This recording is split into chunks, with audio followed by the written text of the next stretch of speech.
in Denver tonight, getting ready for the marquee matchup of Week 12 of the NFL as the undefeated New England Patriots square off with the Broncos on Sunday Night Football.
A frigid night, Sports Authority Field, Denver, temperature in the mid-20s. This place is always bonkers.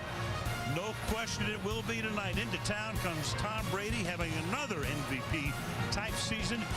And his New England Patriots ready to take on Brock Osweiler and the Denver Broncos on Sunday Night Football. Al Michaels, Cris Collinsworth, Michelle DeFoya, welcome to Denver. At least temporarily a changing of the guard. Peyton Manning nursing a foot injury, hopes to be back in a couple of weeks. Meanwhile, it's Osweiler's team. He'll be at the helm again. Last week played well in Chicago. 2 touchdown passes, didn't turn the ball over. But what a test tonight, going up against Bill Belichick and a defense that has yielded the fewest points in the league. Meanwhile, the Patriots come in undefeated. They're 10-0. They're not talking about a perfect season. Everybody else is, though, because if they win tonight, they've got a real good shot to run the table. Nothing seems to stop this team from their appointed rounds. Can they deliver again tonight? And Chris, if they do, they'll have to do it with some missing parts on offense. But Bill Belichick is always pulling something out of the hat. What will that be tonight? Well, he'll pull Tom Brady and the #1 scoring defense out of that hat. He's won a lot of games with a heck of a lot less than that.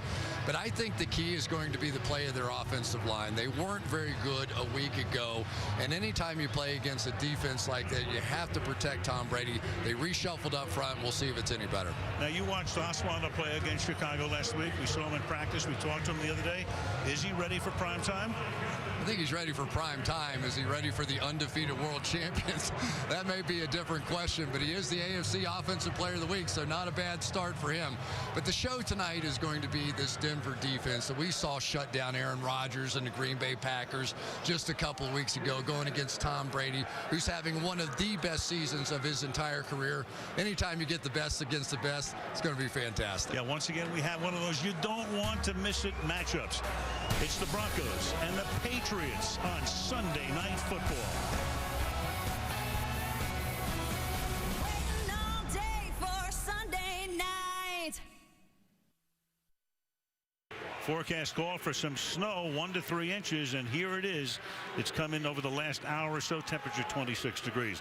Well, one guy who hopes to spend a lot of time in the New England backfield tonight is linebacker Von Miller of the Denver Broncos, who spoke with Michelle moments ago.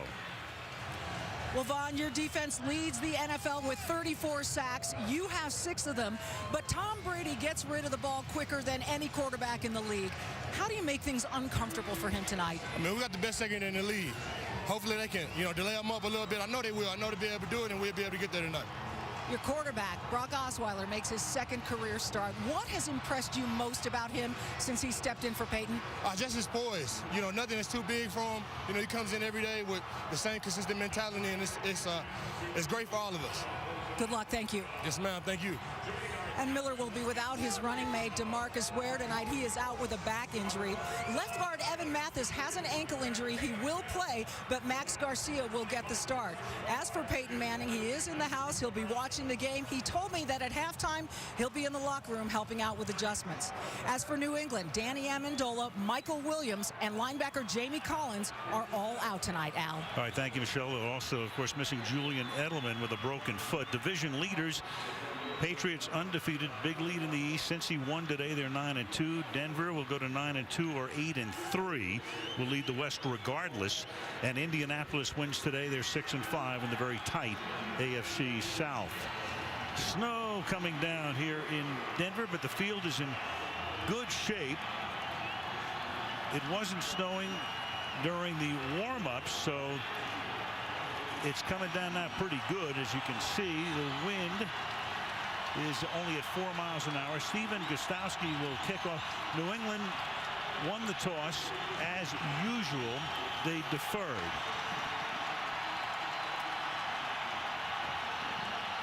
Pyro over Sports Authority Field, which opened in 2001. Supplanting the old Mile High Stadium, and off we go from the Rockies. At the goal line, this is Omar Bolden. And Bolden will get taken down up at the 19-yard line. Wilson making the tackle. Brock Osweiler, he's in his 4th year here. They drafted him in 2012 out of Arizona State. Before that, as you can see, his father is here with the orange cap. He and his mother drove last week. They couldn't get a flight from Denver to Chicago because of the weather conditions, so they drove all night, got there and watched their boy win the game at Soldier Field. And they start on the ground, and right there to plant him is Ninkovich. Ronnie Hillman, before he can even get started, gets taken down behind the line of scrimmage. Right to the inside against Schofield, who is a guy that we'll have to keep an eye on tonight. That sort of elite quickness inside. Both of these offensive lines, something we're going to have to watch this evening, because these defenses are tremendous. A little bit of an early statement from that Patriot D. And now Osweiler throws, and that'll be caught up at the 22-yard line. Emmanuel Sanders, back after missing last week's game with an ankle injury, made the catch. Osweiler made his first career start on his 25th birthday and won the game. And as we say, he played very well. It's easy to say, well, he managed the game, and Kubiak gave him a great game plan. Didn't try to do anything crazy. Didn't turn it over. As Chris mentioned, AFC Offensive Player of the Week. He said the rest of my birthdays probably be downhill after that one. Have to be. And they spread it out. They go 4 receivers now set to the left side. There's your Omaha call. That was not patented by Manning. And on 3rd and 6, it is incomplete. Andre Caldwell is adjusting on the play, and Harmon is there for the coverage. That is a quick 3 and out. Yeah, it looked like Patrick Chung back there running with him stride for stride. And I think Patrick Chung has been one of the really great untold stories of this Patriots defense. His coverage ability, maybe a little surprising for some in New England, has made a huge difference this year. Now Britton Colquitt to do the punting. It was fun to be the Broncos punter, getting to kick in half your games at 5,280 feet.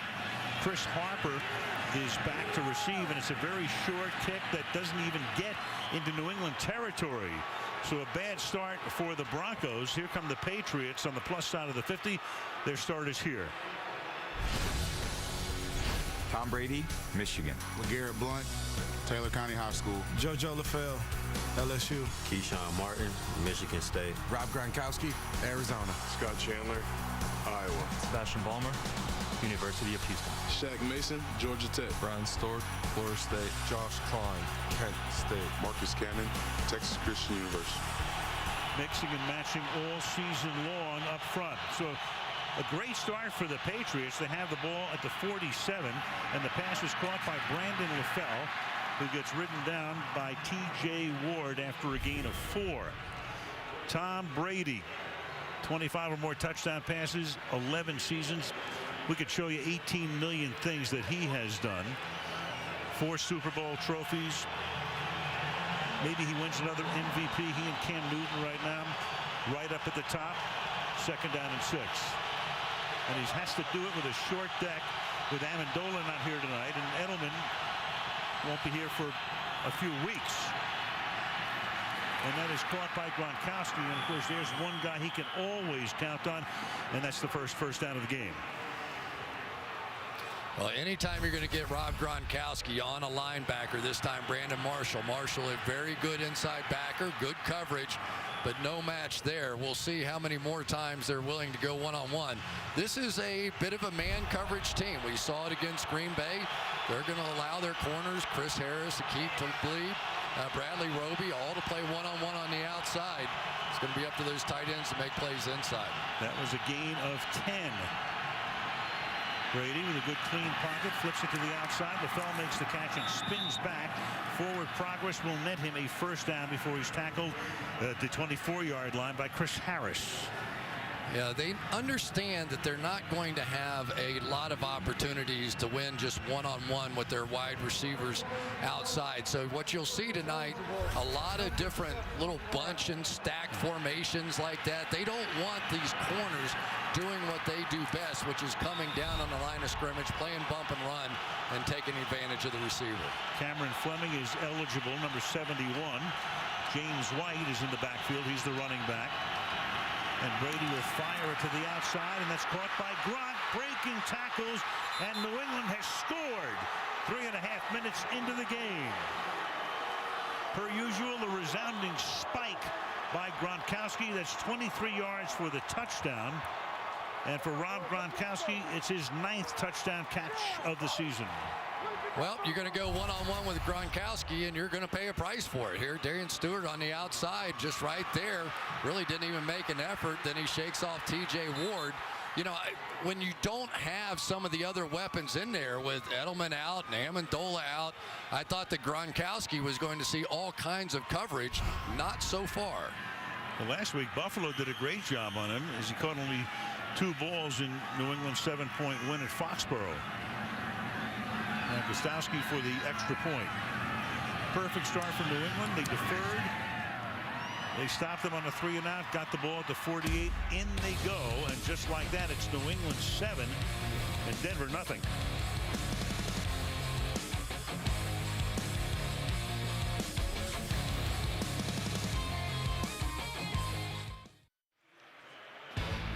Sunday Night Football brought to you by Chevrolet. Find new roads.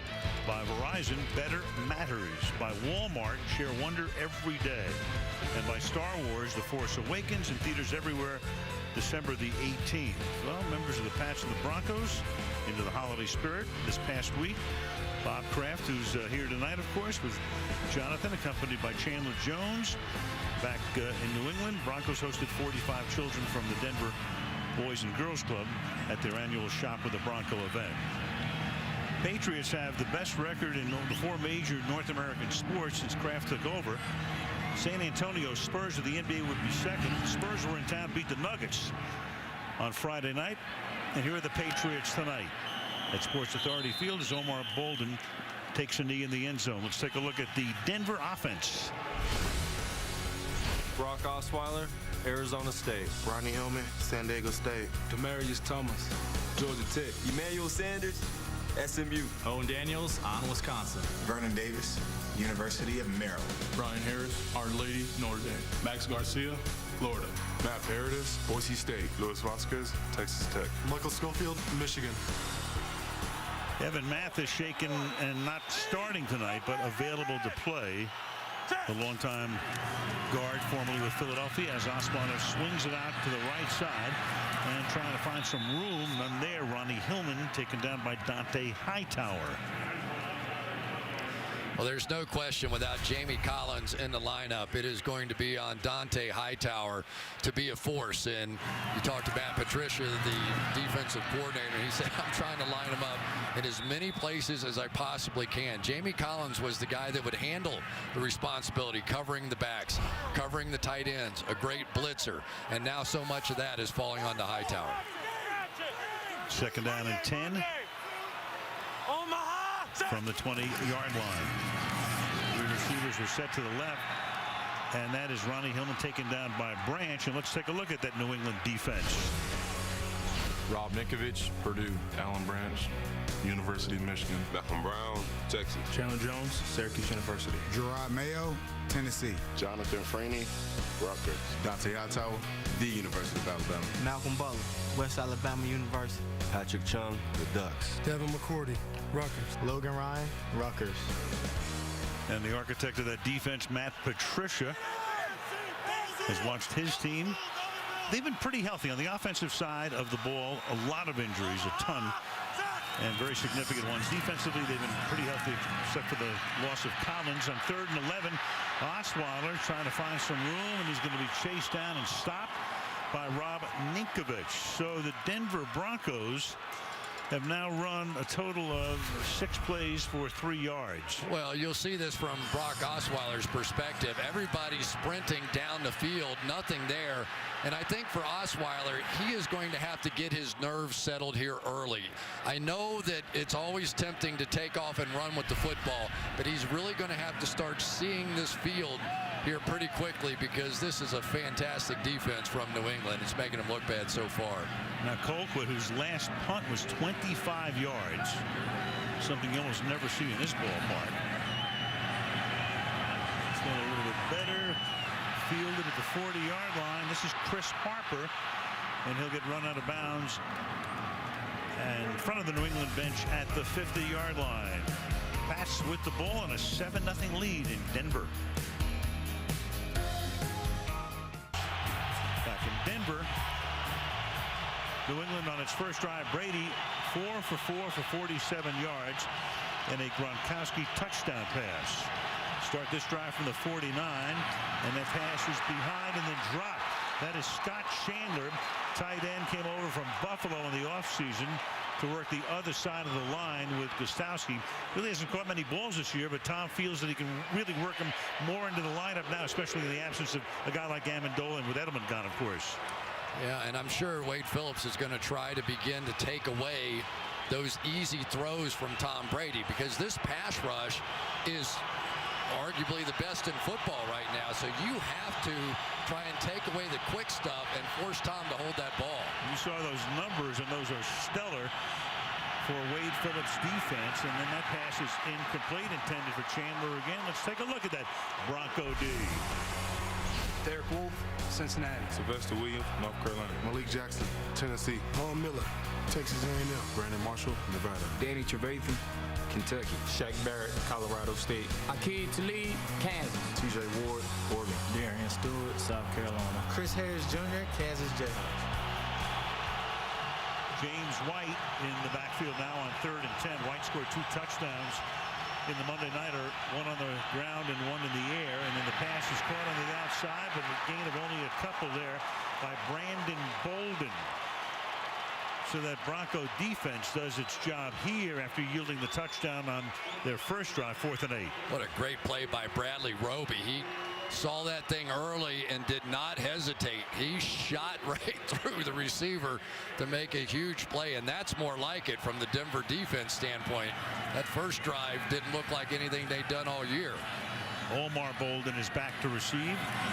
Ryan Allen sends this one up into the air, and it bounces down the sideline and then goes out of bounds, and we'll see where they'll spot it.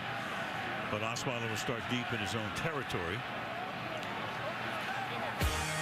And they mark the ball at the 11-yard line.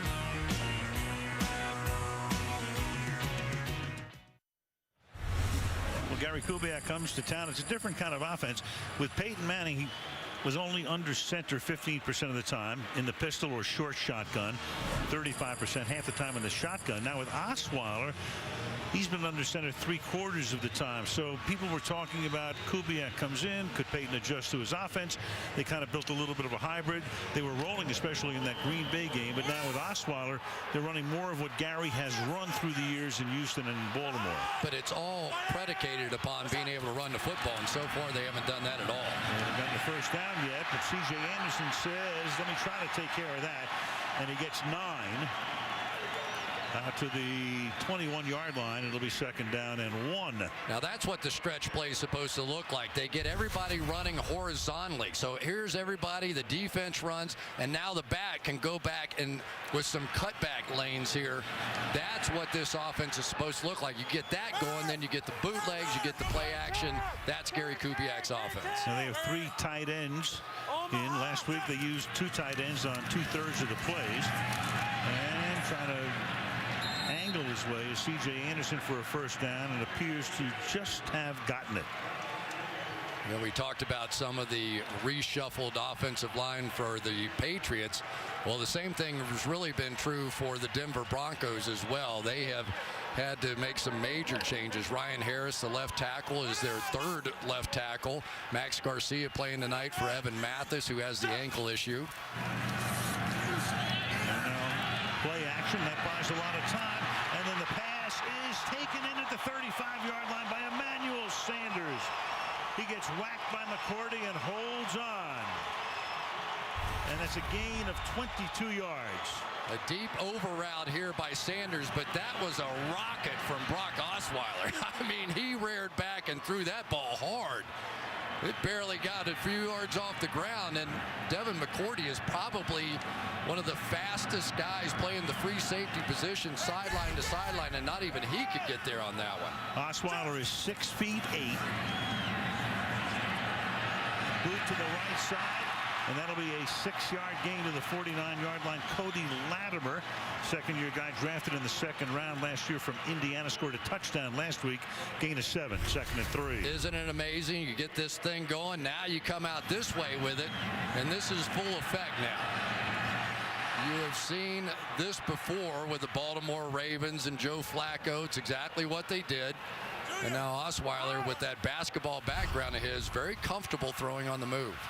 2nd and 3. Under 6 to play in the quarter. To the ground again, and finding a big seam and picking up the 1st down is C.J. Anderson behind a Michael Schofield block. Now these interior guys starting to get some movement down here, and once again the cutback lane is there.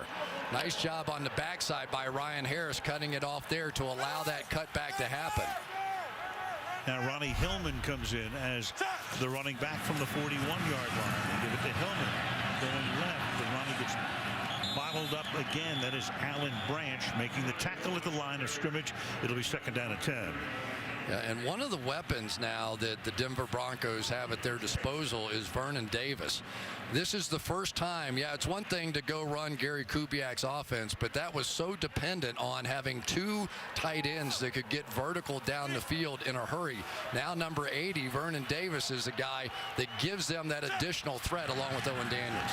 2nd and 9 to the outside, too high for Demaryius Thomas. First time that their leading receiver has been targeted tonight. 3rd down and 9.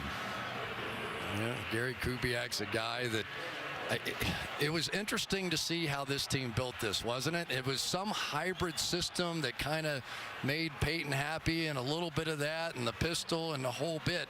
But there was some good that came out of it, because there were some new formations that were introduced to this offense because of Peyton Manning that now they've incorporated into the offense that they feel pretty good against the Patriots with. It's funny, they were 7-0 at one point. A lot of people thought they looked like they were 0-7, but they got it together. 3rd down and 9. And then is caught on the run, and trying to get the 1st down is Benny Fowler, but he's going to come up a little bit short at the 32-yard line. Tackled there by Rashawn Melvin. So now let's see. Kubiak with his first big decision. I think they're going to measure that one. That one's close, but yeah. I don't think he has it. Maybe we'll get Paul McGuire out of retirement. Paul always used to be able to figure this out. Yeah, absolutely. Gave him a pretty good spot. So yeah, I thought it was a tad short too. But this, I'll tell you, I like this Benny Fowler kid. It looked like he was not even going to get close to that line, and he just kept driving. Yeah, really. This is one of those things. If he has a 1st down, you wonder if Belichick is going to challenge this. But let's take a peek here. Couple of links. Of course, the crowd, as is always the case in every ballpark, wants them to go for it on 4th and inches. Yeah, but then they boo if you don't get it. Of course. This is a stud front here for the New England Patriots. They have some big guys up front. Alan Branch, Silver Salinga, Keen Hicks, Chandler Jones. We've already seen what Ninkovich can do. This is going to be a challenge for this offensive line. Because if nothing else, they will line up to go for it. C.J. Anderson. Osweiler's arms are so long, he just raise up and do the old Tom Brady, right? Just stick his arms out. All right, here we go. 4th and inches. Oh, he sends Hillman out of the backfield, and he'll keep it himself and pick up the first down by plenty. Kept the legs moving, picks up 2, first down Denver. Yeah, you always wonder when you send everybody out of the backfield, who are you fooling at that point? The one play you're looking for then is the quarterback sneak, but this is a big guy, you know. I mean, he's big and strong and powerful and been under center a lot. Maybe you don't run that play with Peyton Manning so well. 6'8", about 240. Whoa. Another good hole here. So C.J. Anderson has really given them a boost here early on. Second down at the 23-yard line, second down and 4. What a shot C.J. Anderson put on Logan Ryan at the end of this. Watch him drop this shoulder and just go wham. There is the leading tackler right there for the New England Patriots. Believe it or not, their cornerback Logan Ryan, and that was big time from Anderson. Second and 4. Probing the outside, and Hillman is thrust out of bounds after a gain of a couple. It's Anderson for a gain of about 2. It'll be 3rd down, and let's call it 3. 3rd and 3 now for Denver. Yeah, if you're going to stop some of these stretch runs, you have to play this like Rob Ninkovich just did and just hammer down off the edge. Set it and build a wall right there. That's what they're looking for. Now, this does bounce out and around, but by that point, his help was able to get there. But they're really looking for these outside guys, Hightower and Ninkovich, Jabal Sheard, to hammer that edge and allow everybody to catch up from the inside. Broncos go 3-by-1 on the left side, but there's a little bit of confusion as they line up. So Denver takes a timeout just before a 3rd and 2 when we come back. Number 4 on the Tonight Show Wednesday night. You see it all week with Jimmy Fallon right here on NBC. Great way to spend Thanksgiving with Brett Favre, wasn't it? That was fun. 3rd and a deuce. And Osweiler under pressure and escapes for the moment. But it's Jonathan Freeney comes bursting through just for a moment. Osweiler able to escape, but not for long. And the 4th-year backer out of Rutgers takes him down for a 14-yard sack. And you can't do this. They're in easy field goal range, and this is what he did too much against Chicago a week ago. All the great things that he did in that game, when he got a little confused or unsettled, he tended to hold the ball, and it just cost him at least 3 points there. So they made it on the 4th and inches. We're in field goal range, and right now they're forced to have their 3rd punt of the game off the foot of Britton Colquitt. And that bounds into the end zone. So that was a 12-play drive that results in nothing. Patriots have it when we come back, leading 7-0 in Denver. Back in Denver, I'm Michelle Tafoya, and this is the viral video of the holiday. And when I asked Tom Brady why he dressed up like a turkey and scared his children on Thanksgiving, he laughed and said, "I wasn't intending to scare them." He felt bad when he saw the reaction of his 3-year-old daughter, Vivian, but his 6-year-old son, Benjamin, invited the turkey into the house to have dinner with him, and later his daughter watched the video over and over saying, "What a cute turkey." Michelle, it's the only time Tom Brady could ever be described as a turkey. He starts this drive from the 20-yard line. Under pressure, down he goes. He gets sacked by number 95, Derek Wolfe. Brady hit the deck a ton of times against Buffalo last week. First time tonight. I can't believe what Derek Wolfe has done since he's come back. He was suspended 4 games early on, and he was always known as a run player and a really top-end one. And for some reason, now that he's back, he has become this unbelievable pass rusher and having a great impact on this defense. That was big to get after Tom early. Second-round pick. Wolfe was out of Cincinnati in 2012. Patriots have not had a running play. Here's a penalty, and for the moment, Gronkowski will have a first down. But for the first time tonight, we will hear the voice of Tony Correnti. Substitution offense. Number 71 came into the game and did not report as an eligible receiver.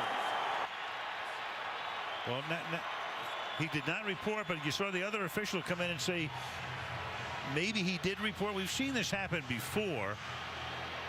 All it takes is somebody to see him sort of rubbing his chest. That's the signal that means I'm an eligible receiver. And if some official raises his hand and goes, okay, I got it. It's been reported that number 71 did report as an eligible receiver. The ruling on the field is completed pass, first down.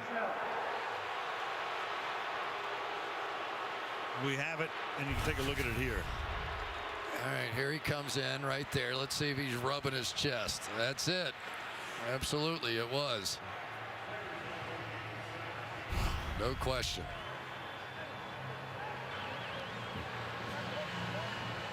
So the play counts. It is a pickup of 21 yards to the 33-yard line.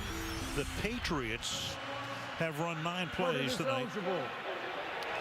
All of them passes. Now Tony Correnti announces that Fleming is eligible. I think Fleming's probably thinking, thank God I didn't have to go back over and report to Bill Belichick. So is Mason at fullback.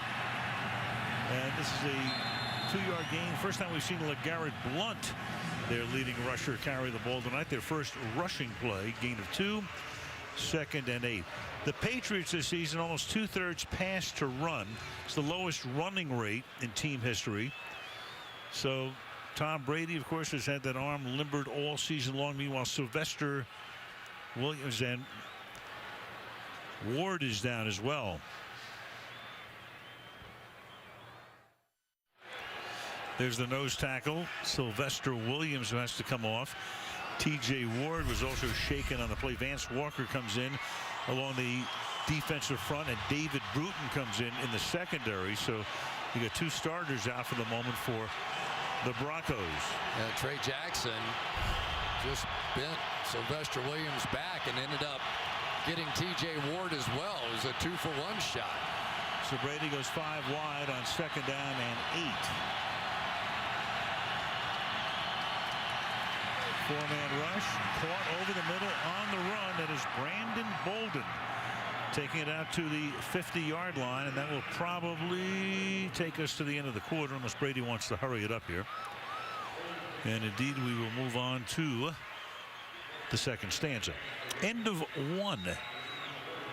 The New England Patriots 7, the Denver Broncos nothing. And Sunday Night Football from Denver resumes after these messages.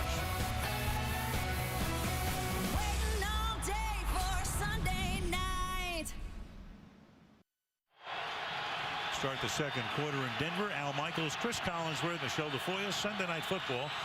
It's 1st and 10 for the Patriots from their own 49-yard line. Brady swings it to the outside, and then is caught there by Asante Cleveland. Just activated. Shaquille Barrett makes the tackle. Gain of 1. Yeah, and you can see already what the game plan is here from Josh McDaniels. He's going to try and force these linebackers that are used to playing man coverage, but in unusual situations. On the prior play, Brandon Bolden was flanked all the way out with Danny Trevathan on him. Motion in, a little rub. Make those guys make plays they're not used to making. 2nd and 9. Josh McDaniels, the offensive coordinator, was the head coach here in 09 and part of 10. Brady. And that's broken up. Keyshawn Martin flag is thrown, however. Aqib Talib was covering on the play. You got 2 flags, both in the secondary.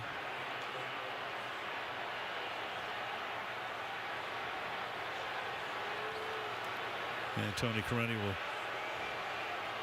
get it sorted out.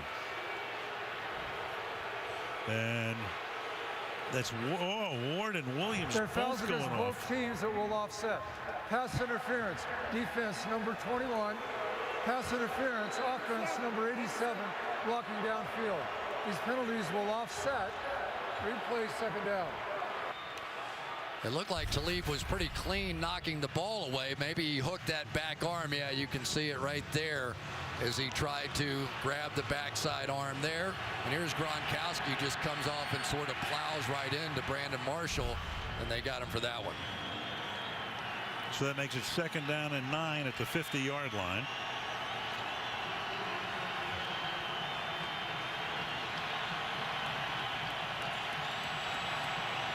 First minute of the second quarter.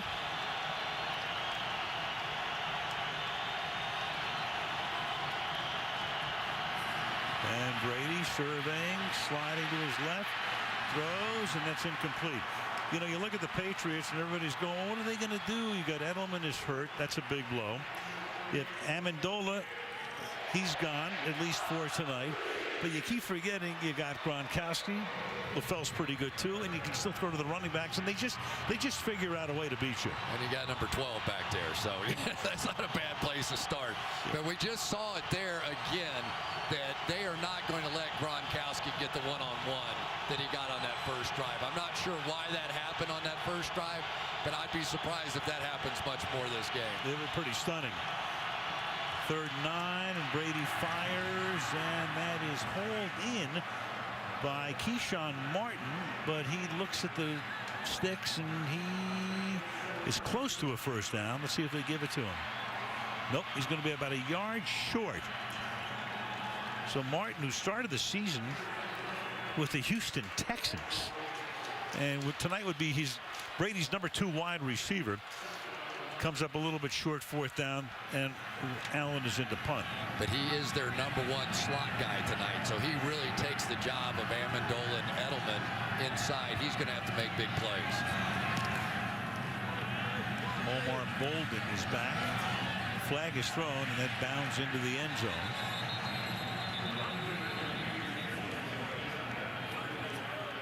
So before Osweiler takes over, we'll find out here where they will start this drive. Well, covering Matthew Slater, the perennial Pro Bowler on the outside, you see that little jersey pull and drove him right out of bounds on an utterly meaningless play. You can't keep blocking out of bounds During the either. return of the kick, unsportsmanlike conduct, personal foul. Number 21 went out of bounds, blocked your gunner out of bounds. This penalty be assessed half the distance to the goal, first down. Going to cost them a few, and they'll start the drive from deep in their own territory. Little thumbnail for you. Brock Osweiler offered a basketball scholarship to Gonzaga. He grew up in Montana, played football at Arizona State, 09 through 11. Single season record, passes, completions, pass yards, and percentage. 6'8". Dan McGuire, who was the brother of baseball's Mark McGuire, was the other 6'8" quarterback years ago.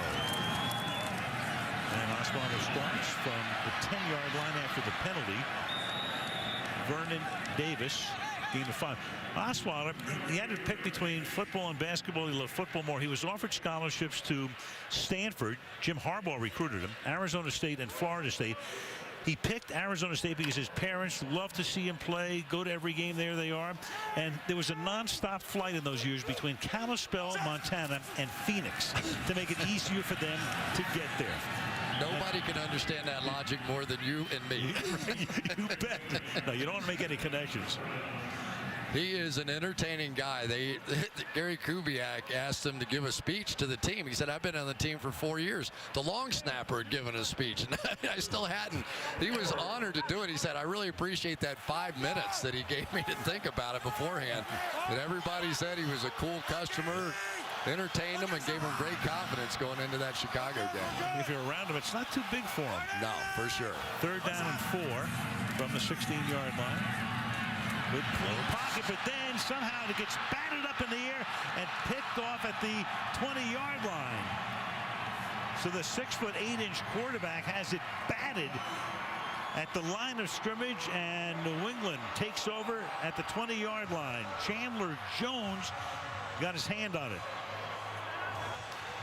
Jabal Sheard right here on the outside of this thing is going to get the pressure right up and around and get his hand on the arm of Osweiler. Then that thing shoots straight up in the air, and one of the best athletes around, Chandler Jones, is going to go rebound a little bit. So take that, Gonzaga. And that was what you didn't want to have happen. So they drive the length of the field. He takes the sack. They have to punt it away. The Patriots drive down. There's no field advantage whatsoever out of that, and now the Patriots are in business. Sheard with the assist, Jones with the goal. First down at the 15-yard line.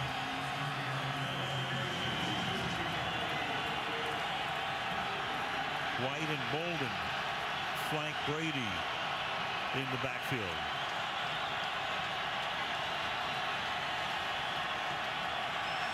And coming across the line, and that will get a whistle. Von Miller unabated unless he was induced.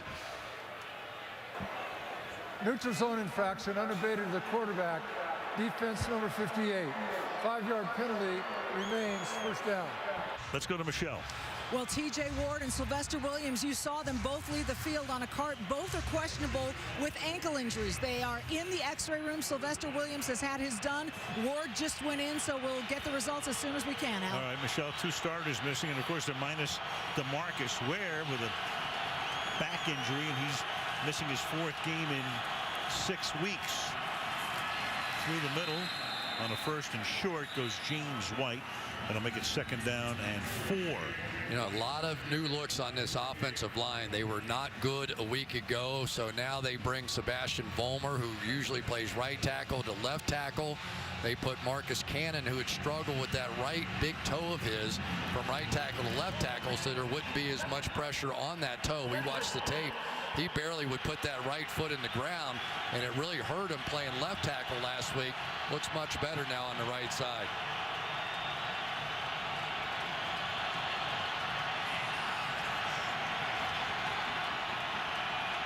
Play clock at 2 on a 2nd and 4 to the outside, and that's caught there by White, but he gets taken down by Danny Trevathan, and it will be 3rd down and 4. Yeah, Danny Trevathan made a heck of an interception last week against the Chicago Bears, running with the tight end down the middle of the field. And these linebackers are going to be key. They're good cover guys, but Tom Brady clearly wants to get his backs and tight ends working on those guys. Let's see if he attacks there again. Yeah, Brady really took shot after shot last week. He said later it was 3.5 hours of agitation, but they won the game. 3rd and 4.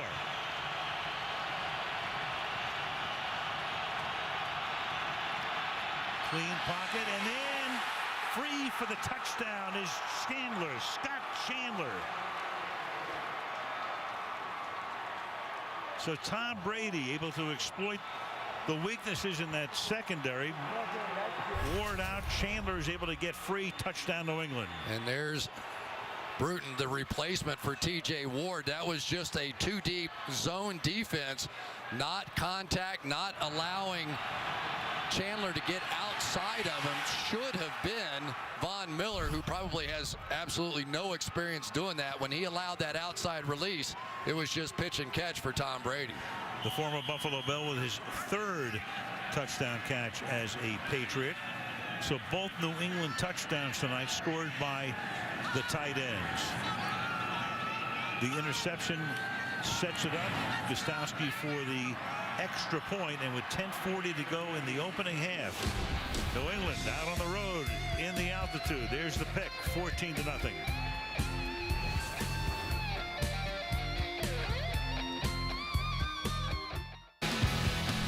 Brady Manning wasn't to be tonight, but they've met 16 times regular in postseason. Tom has taken the measure 11 of those 16. And through the years, I mean, what a duel it has been, what a rivalry it has been. Peyton is in the stadium tonight. He was out on the field before the game. Saw him at the Broncos practice the other day in a walking shoe. Also nursing some sore ribs and hopes to be back. Not next week, but maybe the week after. Could the end of this season have one of those amazing stories with Peyton Manning? Who knows what lies ahead? Touchback here. Let's take a look at the what the adornment is on the foot of Peyton Manning out before the game. Could there be another Manning Brady? Well, I guess if Peyton comes back and they meet in the playoffs, then you could have 17. Yeah, it's a legitimate cast on there, a little fiberglass, and obviously they're trying to get that thing healed up and hoping that Brock Osweiler can hold the fort. He hasn't done too badly. His big mistakes, though, just like a week ago, have come from holding the football when he hasn't found the first receiver open. Begin this drive from the 20-yard line and back to the ground where they were effective earlier. Anderson gains 3, and we go to Michelle again. Well, guys, here's what Peyton Manning's dealing with. The plantar fascia attaches the front of the heel to the beginning of the toes, forming the base of the arch in the foot. Manning's is tearing away from his heel, resulting in stabbing pain, and the majority of it is in the area we've highlighted there. He's in a walking cast, as you mentioned, for at least another week to promote healing. Pain management will be the biggest concern once he returns, guys. Ain't no fun. We know that. 2nd down and 7. And Osweiler is going to send it deep downfield, and it's batted away at the last moment. That's Malcolm Butler, the Super Bowl hero, batting it away from Emmanuel Sanders. It'll be 3rd and 7. You know, Malcolm Butler is probably allowed as many or more passing yards than anybody on this defensive secondary. But let me tell you what they've done to this guy. He always has the toughest assignment. Make no mistake about it. Other guys have played well in the secondary. This guy is the Darrelle Revis of this football team right now, and he's done a fantastic job.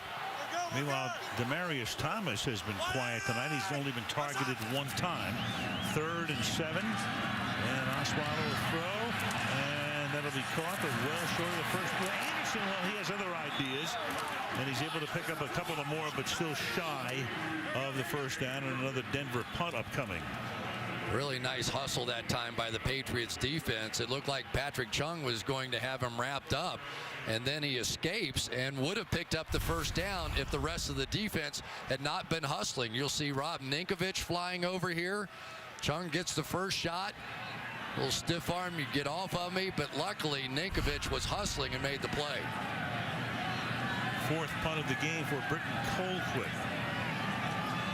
And Chris Harper, a rookie from California, one of their 3 wide receivers active tonight, pulls it in at the 18-yard line and brings it back to the 24. 9:21 to the half in Denver. 14-0 New England. It was tough with 2 sisters. We probably did like hopscotch or something. My youngest sister's still playing ball. She swears she can beat me at anything. My family, I love them all.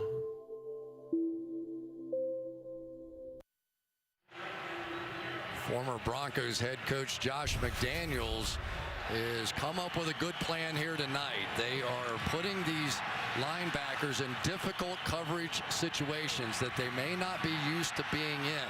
Paid off for a touchdown here on the back end. It was sort of a 2 safety deep look, and instead of Von Miller funneling that receiver back to the inside, led him to the outside. The safety had no chance whatsoever.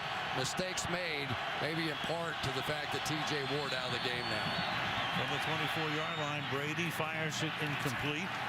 Intended for Gronkowski. Yeah, McDaniels was here. It wasn't a pretty partnership, he and Jay Cutler, and that's why Cutler left. And Josh was fired in the middle of the 2010 season. Got back to New England under Belichick, and I would say right now, Chris, he'd be one of the hot assistants in the offseason. I think he is the hot assistant, and I asked him about it, and he said, I talked to Tony Dungy, I talked to Bill Belichick, I said, what's your advice? He said, they all said own it, accept the fact that you failed and grow from it. He said, I know now it's all about people, relationships, and patience, and making good decisions. I think I'll be much better next time. 2nd and 10. Good protection for Brady. Caught 28-yard line. Good tackle made there by Shaquille Barrett on James White. Upcoming is a 3rd down and 5. Well, what do you do if you have one of the best pass rushers in football outside? You bring in an extra offensive lineman. Why not? There's Cameron Fleming doing a good job protecting that edge. And then there's Shaq Barrett, who's really done a pretty tremendous job filling in for DeMarcus Ware on the other side, making the play. Again, that defense minus Ward, minus Williams, Ware inactive tonight. So Wade Phillips has had the mix and match. Empty backfield on a 3rd and 5. Four-man rush, pass is caught, but a great tackle is made there. Gronkowski tackled by Darian Stewart, former Baltimore Raven, and it's 4th and 3. Talk about shot out of a cannon. Darian Stewart, who's really had a nice season this year. Watch him read this all the way. He knew exactly what was coming the minute that Gronk started down inside, and I'm sure Gronk's probably thinking that might have been T.J. Ward. T.J. Ward was the guy that initially injured his knee on a low blow just about like that. Ryan Allen sending it down toward Omar Bolden from the 16. Bolden brings it back to the 23-yard line.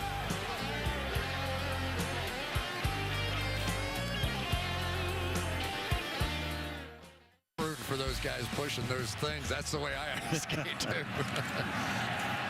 From the 23-yard line, C.J. Anderson gets taken down behind the line of scrimmage by Jabal Sheard. 2nd down and long. Well, you're going to see Malcolm Brown lining up right here, who's starting to make more and more plays. They're looking for knockbacks. That's what they call them. We need knockbacks out of our defensive linemen up front. Salinga and Branch, and that time Malcolm Brown provided a knockback. Osweiler over the middle, and he finds one of his tight ends there. That is Owen Daniels. Daniels has spent his entire career with Gary Kubiak in Houston for years. Then when Gary went to Baltimore last year as the offensive coordinator, he went there. And then when Gary comes here, he brought Daniels with him. That's a 1st down. Yeah, 2-time Pro Bowler. They've had a good relationship. And when we have seen Brock Osweiler throw the ball on time, when his first receiver is open, he's looked really good, don't you think, Al? Mm-hmm. And then when he's had to hold it and find a 2nd or a 3rd, I think a little panic sets in, and he hasn't been quite as good. From the 34-yard line, there's a nice hole exploited by C.J. Anderson. Field a little slippery here. Gain of 8. Now let's go back and take a look at Osweiler and his throwing motion. Pretty classic, right there over the top, tight, no wasted motion. And then watch how he sort of gets rid of the ball very quickly. For a guy 6'7", that is a quick release time. But it's the downward trajectory that I think is the most interesting. If he threw it at his level all the time, receivers would be forced to catch balls above their head. 1st down, Anderson. I think you shrunk him. He's 6'8". What did I say? 6'7". Yeah, okay. And 5/8. There you go. Rounded off. That's a 1st down up at the 47-yard line with less than 6 to play in the half. Well, C.J. Anderson's not shrinking at all. He is driving that thing up in there pretty hard. And when they had that successful drive, it was because they were able to run the football much like that.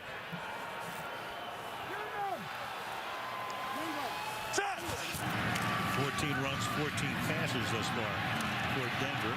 And trying to get some room to the outside. Ronnie Hillman, but they've bottled him up all night. Let's go to Michelle. Well, more shuffling on that Broncos offensive line. Right guard Luis Vasquez is questionable with a groin injury, so Max Garcia has moved over to right, and Evan Mathis, who has been dealing with an ankle injury, is in at left guard, guys. All right, thank you, Michelle. So poor Evan Mathis. I tell you, yeah. He hasn't been healthy not 1 second this entire year. His hamstring was so bad. It was black from the entire length of his leg. He was still playing. Hurts his ankle, was going to take the week off, and not so much. Number 69, the former Philadelphia Eagle in his 11th year, fired over the middle, and that will be caught for a 1st down. Emmanuel Sanders, who's been Osweiler's main man tonight, tackled by Butler, and that will be a 1st down at the 39. There you go. Ronnie Hillman's going to pick that one up. Let's see if this is the catch. Does he hold on all the way? Looks pretty good to me. It would have to be challenged to be overturned, and Belichick has heard from the guys upstairs, you're not going to win it. from the 39-yard line. This is Hillman. Hillman just can't get going tonight. Anderson's gained 41 yards, and Hillman on 6 carries has net 0. Well, Hillman is much more of the explosive player, and he's gotten better as a pass protector, which has given him a chance to play more on 3rd down. But make no mistake, C.J. Anderson is the big guy in this backfield, and you get a little bit of snow on the field, and you get all this stuff going, and he's the guy that can break an arm tackle for you occasionally and pick up that extra yardage. What's that? Play action, dump it off. Daniels makes the catch, and Owen Daniels picks up his 2nd first down on this drive to the 28-yard line. Yeah, having these 2 tight ends that are vertical threats in the game allow you to also do things like tight end screen. So now you sit back, you help in the protection a bit, and sneak out. It doesn't always have to be a running back, but both of those guys very adept at running with the ball once they get it in their hands. So whether it's Vernon Davis or Owen Daniels, good options on both sides now with the screen game. Hillman back in on a first down from the 28-yard line. And finally, he busts one. Does Hillman to the 19-yard line, tackled there by Freeney. Gain of 9, 2nd down and 1. I like the job that Matt Paradis is doing, the young center. Watch him right there. He's going to reach out here and be able to take care of Malcolm Brown on this one and just stay in front of him. Once you get big defensive linemen moving laterally, you don't have to knock them down. You just have to stay on them, and that's what Paradis did. You saw Hightower on the bench. So he's out on a 2nd down and 1 from the 19-yard line. They toss it to Hillman. He's got a convoy there, and Hillman breaks a tackle and goes to the end zone.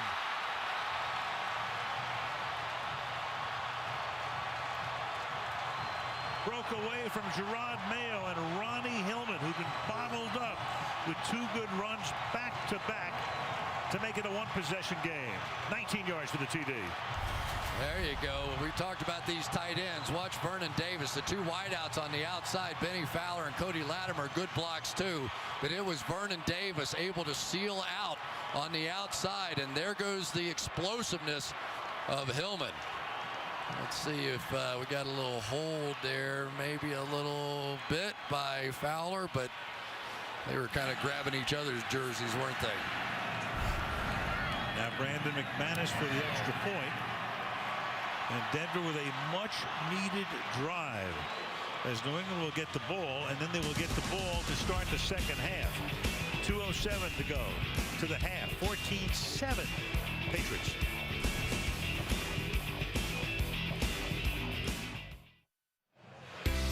Aerial coverage being brought to you by Geico. That's the city and county building, all decorated in front of the Colorado State Capitol in the snow flurries on this Sunday night, with the temperature in the low 20s now in Denver, Colorado.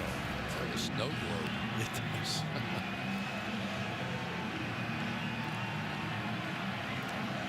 Well, that was good. Brock Osweiler that time. They put together 2 long drives. The one resulted in nothing, but they do get the touchdown on that one. That was 77 yards, 10 plays, a couple of big catches by Daniels. Sanders made a big play as well. And Brady will start this drive from the 20. And we can tell you the Sunday Night Football being brought to you by Toyota. Let's go places. By Bose, music deserves Bose. By Microsoft Surface, the official tablet of the NFL. And by Minions, own it December the 8th. Michaela Schifrin, she won the World Cup slalom in Aspen yesterday. Well, she's going to be something looking ahead to the Olympics. Aspen Kelly Hayes following that, of course, former Malibu Kelly Hayes. Gets you a little fired up for the Olympics, doesn't it? From the 20-yard line, LeGarrette Blount picks up a couple. They've been going to the air, have the Patriots all night. Very little on the ground. 2-minute warning. Bob will weigh in on Manning and Brady coming up at halftime from Denver. Second down and 8 now from the 22-yard line.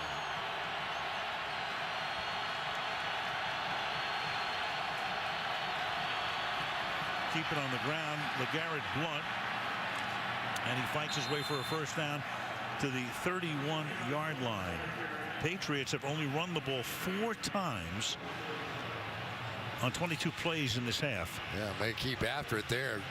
Good inside. Brian Stork taking back over at the center position, and Trey Jackson in at right guard now. And Blount again up to the 36 he goes. Pats have all of their timeouts. 2nd and 5. Well, you have to get a little nervous if you're playing defense against the Patriots right before the half, right? This is when they all tend to double up on you. Score one here and then score one at the beginning of the second half. Yeah, they deferred. Get the ball in the 3rd quarter. 2nd down and 5. And back to the ground they go. So it's been pass, pass, pass. And now it's run, run, run. And that'll make it 3rd down and 3. Yeah, and the flip side of this is the Broncos are heating up a little bit on offense, so this becomes a big 3rd down play here. Denver has 2 timeouts left if they choose. Yeah, somebody is going to take a timeout unless the clock stops from an incompletion here at the end of this play. We got a corner, Bradley Roby out on Gronkowski wide. Now Darian Stewart walks that way. And they're just going to run around the ground, and now Denver can take a timeout if they so choose on a 3rd and 3 as James White gets stuffed, so they don't go to the air at all here on this drive. And the Broncos have chosen not to take a timeout, and they'll just go to the locker room content being down by 7. But New England will get the ball as we start the 3rd quarter. Yeah, don't you think that Gary Kubiak is probably thinking, boy, my quarterback just had his best drive of the day. Let's go in with a little confidence at halftime. Yeah, either that or Denver. Well, now they take a timeout. If nothing else, I would have taken a timeout just to make them punt, because you don't know in these conditions with a snap, a block, and all of that. But they do take the timeout, which is going to force them to punt. Okay, NFL fans, you can order your holiday gifts from NFLShop.com. Save up to 20% at the official store of the NFL, NFLShop.com. And Michelle will weigh in again. Michelle? Well, Dante Hightower went back to the locker room questionable with a knee, so another linebacker, Jamie Collins not in this game either, Al. So we'll find out if Hightower can come back for the second half. All right, thank you, Michelle. You could see Patrick Chung got knocked right onto the left knee there of Dante Hightower.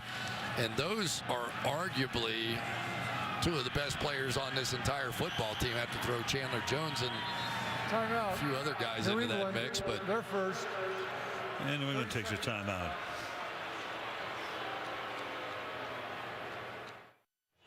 What's interesting here is that New England figuring it's only 5 seconds.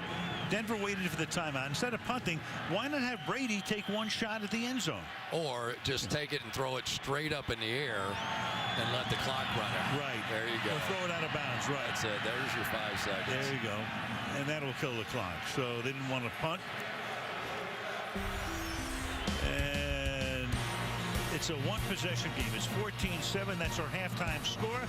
Coming up next, the Toyota halftime after these messages.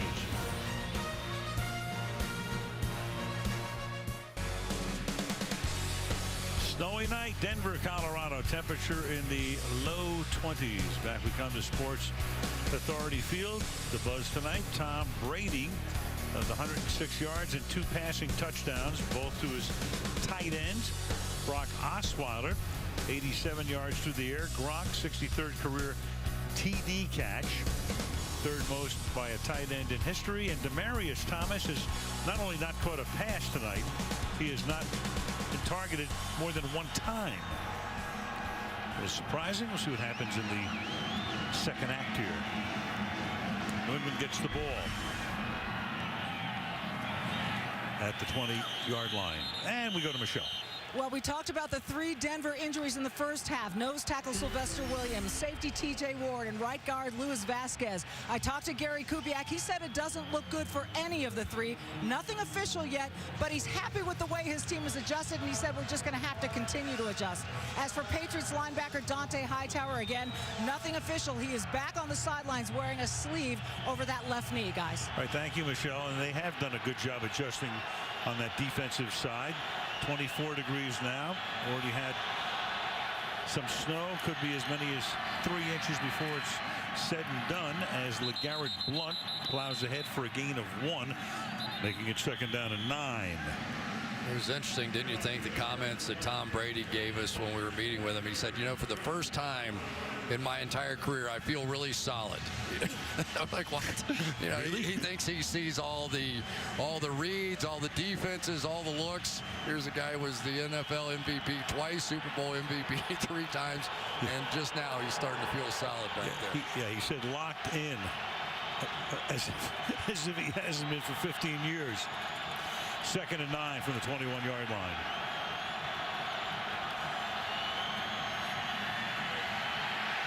And Brady going down. Vance Walker, great spin move. He did a full spin around it, but a flag is down. And they're going to get a personal foul here on Miller. Personal foul, unnecessary roughness, late hit. Defense number 58. 15-yard penalty, automatic first down.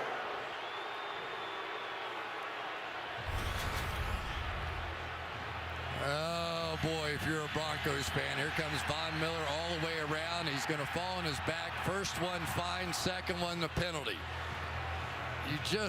I know how frustrating it gets trying to get after Tom Brady. He's so quick releasing the football, but that was just a killer right there after that big play. No question. Otherwise, it would have been 3rd down and long. Instead, it's a 1st down up at the 29-yard line. LeGarrette Blount is the running back. That's Gronkowski moving over to the right side. Play action. Now Brady fires over the middle, and that's caught by Gronkowski. So they moved him to the right side. Came out of the slot, cuts across the field. Darian Stewart makes the tackle, gain of 22. And this is really where Tom Brady kills you. He puts Gronk in motion. He knows from that motion that Darian Stewart's going to have him in man coverage, goes play action, and hits the middle of the field where there's absolutely nobody there. It is his ability to decipher between man and zone, Tom Brady, that gets guys like Rob Gronkowski open as successfully as he does. Gronkowski averaging almost 17 yards per reception this season, which is gigantic for a tight end. League average is about 10.5. And Brady on a tight roll going all the way downfield and incomplete. It was Brandon LaFell who came back. Darian Stewart covering on the play. 2nd and 10. We talked about Von Miller and the frustration from that penalty, but you'll see part of the reason why. Now Vollmer back in the game on the left side, and they've got 2 for 1 blocking him on the other side. They put in an extra offensive tackle, Cameron Fleming, and it's just been tough. So now he's been put in coverage situations that he's not used to doing. These tight ends splitting out, and there it is. There's the penalty that kept this drive alive. 2nd and 10. The play clock at 0, and Brady upset because timeout. He has to take a timeout. This is their first. This is a 30-second timeout.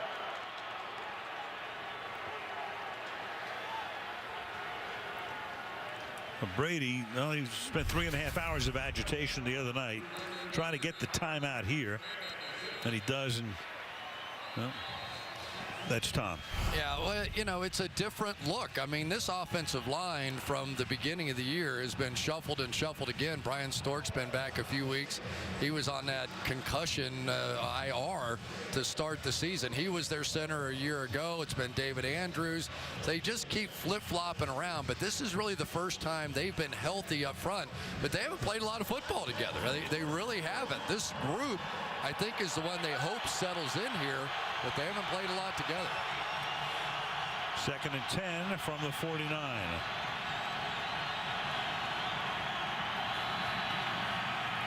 James White. That didn't fool anybody. Good looking play at the inception. David Bruton is there for the tackle. Back we go to Michelle. Just got the official updates on those 3 Denver players we were telling you about. Sylvester Williams, TJ Ward, both now downgraded to out, as is Luis Vasquez when they get back on the offensive side of the ball, Al. All right, thank you, Michelle. Yeah, you see a couple of guys go off on a cart. Chances are you're not going to see him for the rest of the night, and that is the case here. 3rd down and 10. Wade Phillips, he was a coach here in the early 90s for 2 seasons. His defense with Brady dancing, and Brady's going to go deep downfield and too deep. Double coverage that time on Brandon LaFell. Nice call by Wade Phillips there. We've been seeing man coverage all the time. And then in that 3rd down and long, he comes out and plays his own defense. And I think Brady thought, why not? Let's just take a shot down the field here, see if we can take advantage of some of those injuries in the game. Good cover up by Omar Bolden there at the end of it. There's Shane Ray, the young rookie pass rusher. Allen's kick is a good one. Bounds out at the 11-yard line. That's where Denver will have the ball for the first time in the second half, with the Patriots leading 14-7.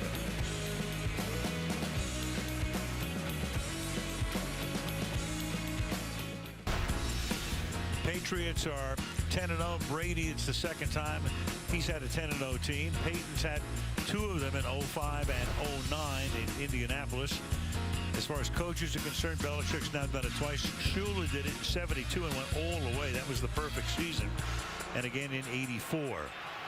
Don't hear much about the perfect season yet, do they? It's almost like they were kind of been there, done that. They almost got there, but they will start doing that, talking about it anyway. If they win this game tonight for sure, as the pass is incomplete, intended for Demaryius Thomas. Only the second time he's been targeted tonight, and he's not caught a ball.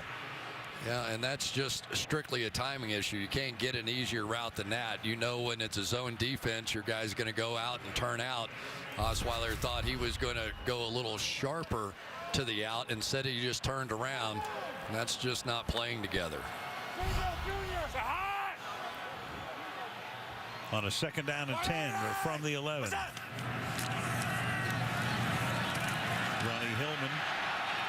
And Hillman with a burst, breaking tackles. Beautiful run out to the 27-yard line. McCourty stops him there.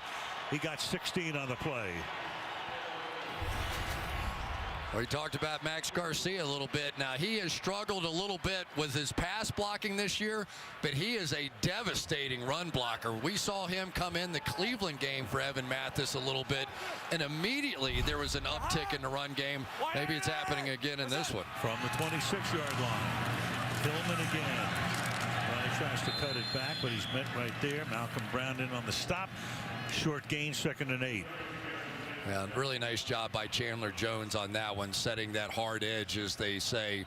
Chandler Jones having one of those incredible seasons. A couple of the Broncos guys were saying they think he should be in the voting for MVP of the league. Well, that may be a little bit strong, but at least so far he has been very dynamic. 10.5 sacks on the year, 3rd in the NFL.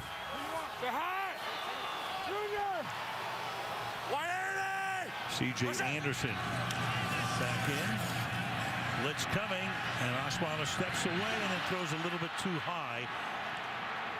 Intended there for Demaryius Thomas, so they still can't get it to their leading receiver. Well, so far, you've got your leading receiver. He has 875 yards worth of catches, but it has been Logan Ryan, who maybe is the unsung hero of this football team this year.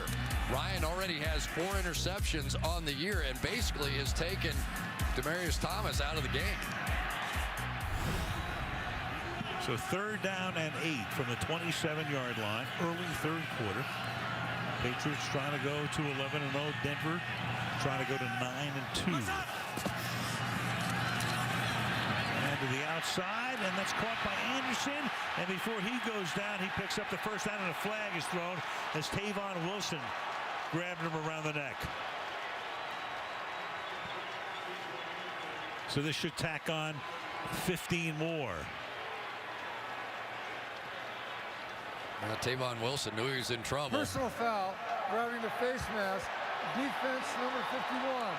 15-yard penalty, an automatic first down. Going to call that one on Mayo.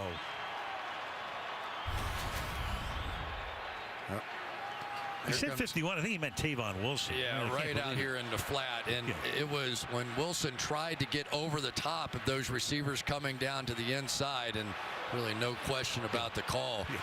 A little bit of a Patriot-looking kind of a pick, rub, slash whatever play that came back to haunt the Patriots on that one. Eric Fleming is now in the game for Hightower. Meanwhile, Juwan Thompson, the number 3 running back, is in the game, and he will plow straight ahead for a gain of about 3.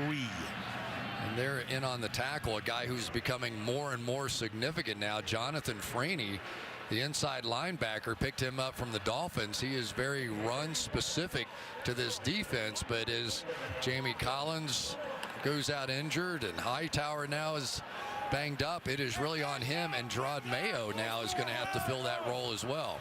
2nd and 7.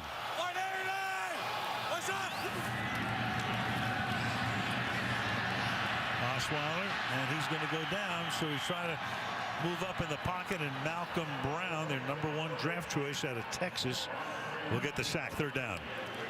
Tell you the guy that's getting harder and harder to block, and that's Jabal Sheard coming off of the edge right here.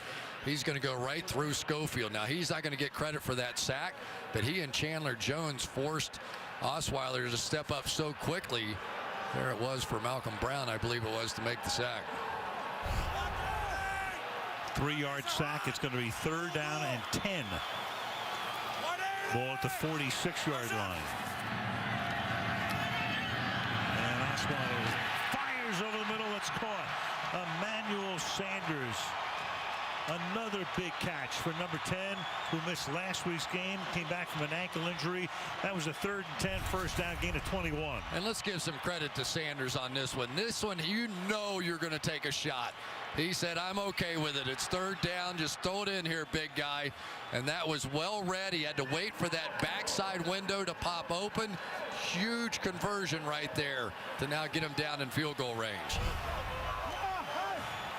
Ball at the 30-yard line. Ronnie Hillman is the running back. Tries to cut it back. You see the flag come in. Darius Fleming makes the tackle.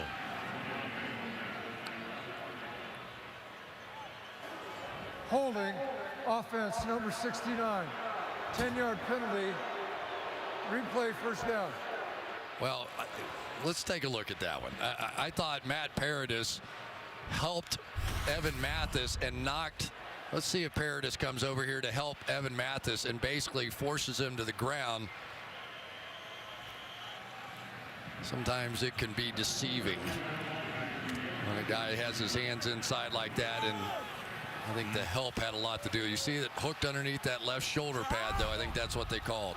That's why Mathis looked up and he said, what kind of a call was that? 1st and 20. Over the middle. That is caught, and that is Owen Daniels. So a 1st and 20, picks up 10, making it 2nd down and 10. Love the play by Osweiler there. That's a veteran play right there. He's seen Peyton Manning do that enough. You just get the yardage back that you lost on the penalty. So now you're back in field goal range once again. Ball at the 30-yard line.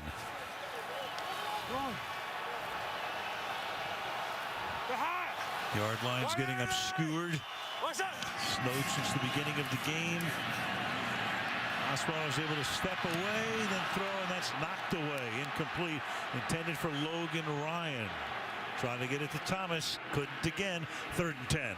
Demaryius Thomas should have had this catch. He stopped coming back to the ball. He drove down deep enough, but then it was Logan Ryan who kept coming for the football and not Demaryius. You see him slow down right there. Allowed Logan Ryan to get there. Should have been a completion. So 3rd and 10 at the 30. A little over 7 to play in the 3rd. 4 receivers to the left. Osweiler gets it away, but he gets whacked as he throws it.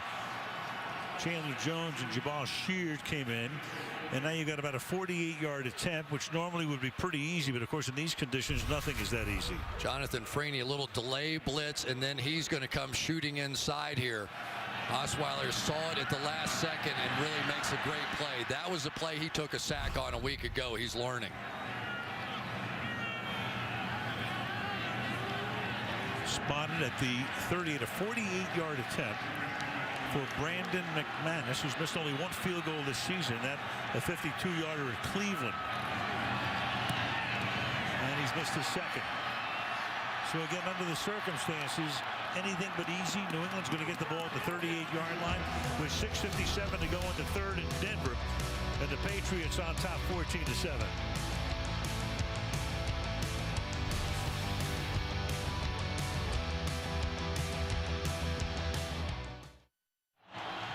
So our producer, Fred Godelli, a.k.a. The Boss, he thinks of everything. So it's time for virtual numbers. So you can't see him there, but now you can see him there. How about that? Yeah. Makes it a lot easier for everybody. We'll keep that in as long as the field looks like this. The ball is at the 38-yard line. On first down, Brady turns and on a draw. Good-looking run play here. Gain of 9. That's Brandon Bolden. Stopped at the 47-yard line. It'll be second down and 1 for New England. Yeah, they're just trying to find the right combination of players now at that running back position. Bolden's a little bit bigger guy. James White probably a little shiftier, better receiver.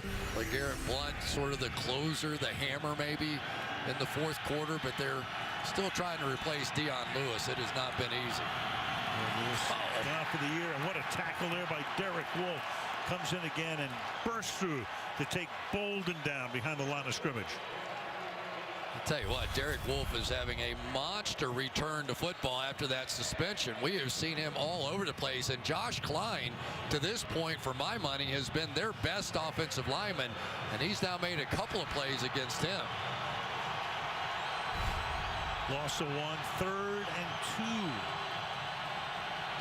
People stamping their feet. Cameras shaking. No way Brady can be heard with this din. And he gives it on an inside draw, and that's going to be stopped short of the first down. Wolf stops Bolden again, making it 4th down and 1. You know, it's really interesting, isn't it, Al, that we've seen some 3rd down and shorts before the half, and now this one where they have opted for the run and taken the ball out of Tom Brady's hands. You wonder how much of that has to do with no Edelman, no Amendola, no Dion Lewis, the guys that he's used to throwing the ball quickly. So 4th and 1. And we're going to get a measurement. Or a think about it measurement. Right. It's always great. You can call for a measurement, and instead of taking a timeout to think about it, you just exactly let them not do that. Really not even that close. No, it's a think about it. So 4th down that much. Well, there's no reason to not hard count it, but Tom Brady's already left the field, so he won't be hard counting from over there.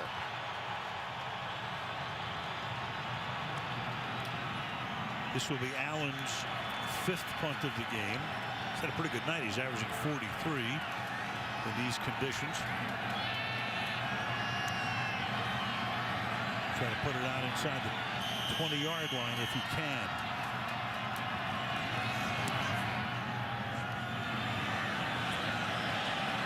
Good angled kick and perfect. Oh, baby, almost slid it in there, but it is stopped outside the goal line. So if his heels had hit that line, it would have been on the 20. Very close. It didn't. 52-yard kick, a beauty. Right here on NBC. So the ball was down the 3-yard line, and that's where Denver begins this drive. And with action up front. False start. Offense number 17. Penalty be assessed half the distance to the goal. Remains first down. That's your quarterback. Taking it back to the 1.5. Yeah, so they get the head nod, and Matt Patricia gives it a head nod, and so the head bob, there you go, but it got his guy to jump off sides. Good job really by Osweiler to think of that. Just didn't work.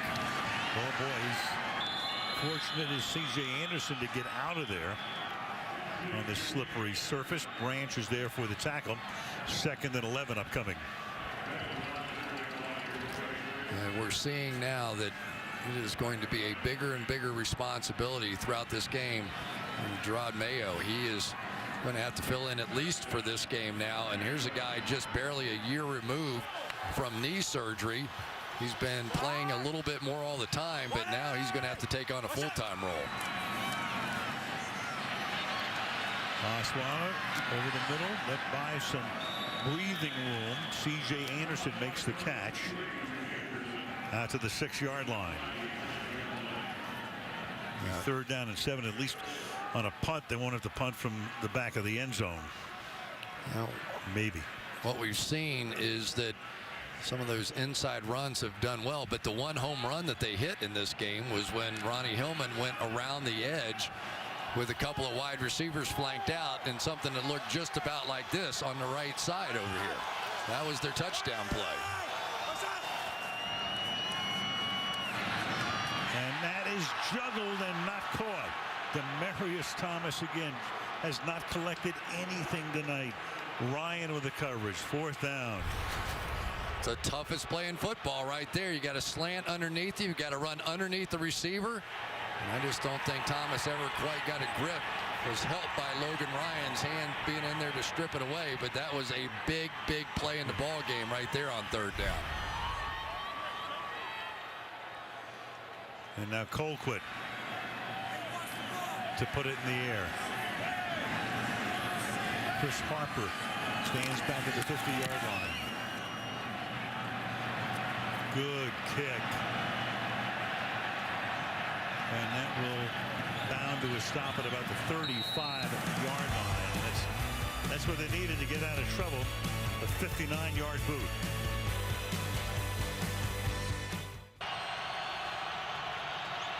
From the 35-yard line. This drive begins with Blunt up to the 38. So Tom Brady, Dion Lewis was such a big part of the first half of the season. Tore his ACL week 9. Edelman broke his foot. Could be back, should be back for the playoffs.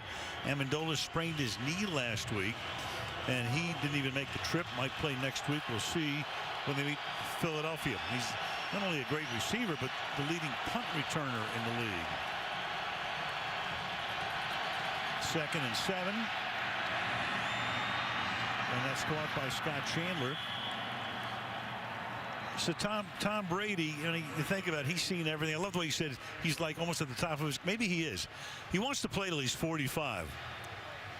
What do you think? You're going to tell him he can't? You know, what we have seen historically is at about 39, there is a pretty steep cliff that they all seem to go off of, and I think you could almost do that line of demarcation with what we've seen from Peyton. But who knows? He takes care of himself. He said has these special programs. He felt great on Wednesday. Who knows? Maybe he can.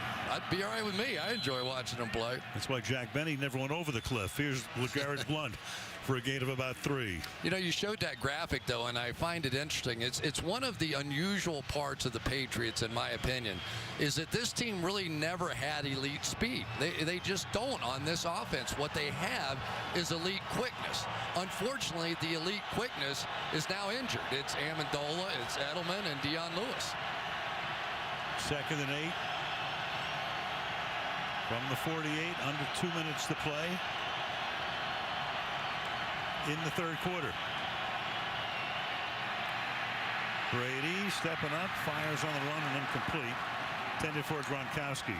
Yeah, let's go back and we'll look at some of these slot receivers over the years. I think you might recognize a few names. Troy Brown and all the magical things he's done for this franchise. Wes Welker, as good as there's ever been doing this, and sort of invented that role just a little bit. And then Julian Edelman, and his amazing play. We saw what he did was so good in the Super Bowl.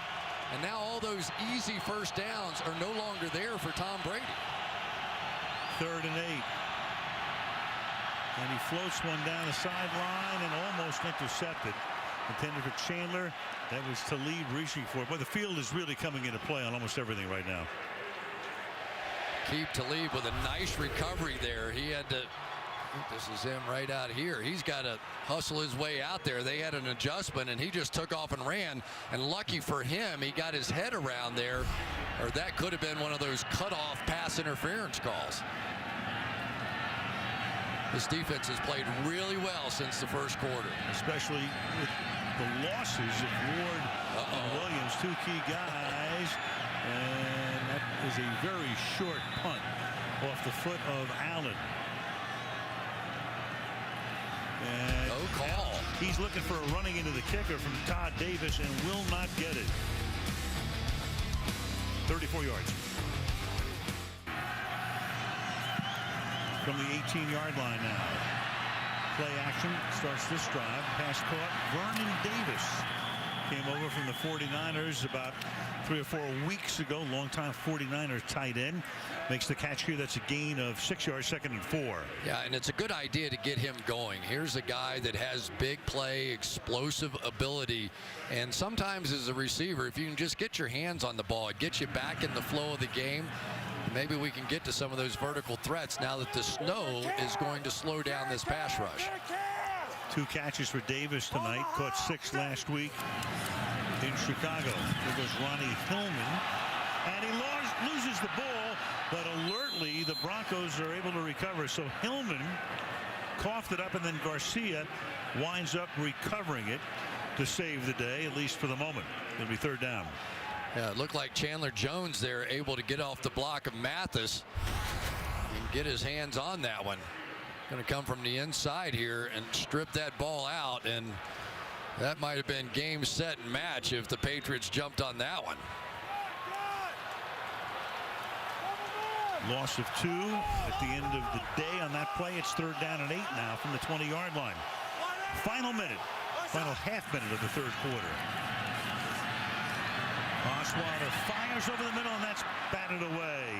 Benny Fowler, the intended receiver, and Patrick Chung says, not in my direction. 4th down. It's a poor throw. It was definitely behind Fowler that time.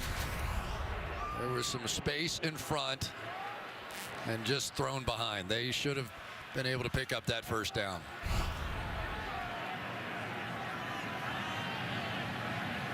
Colquitt will do the punting.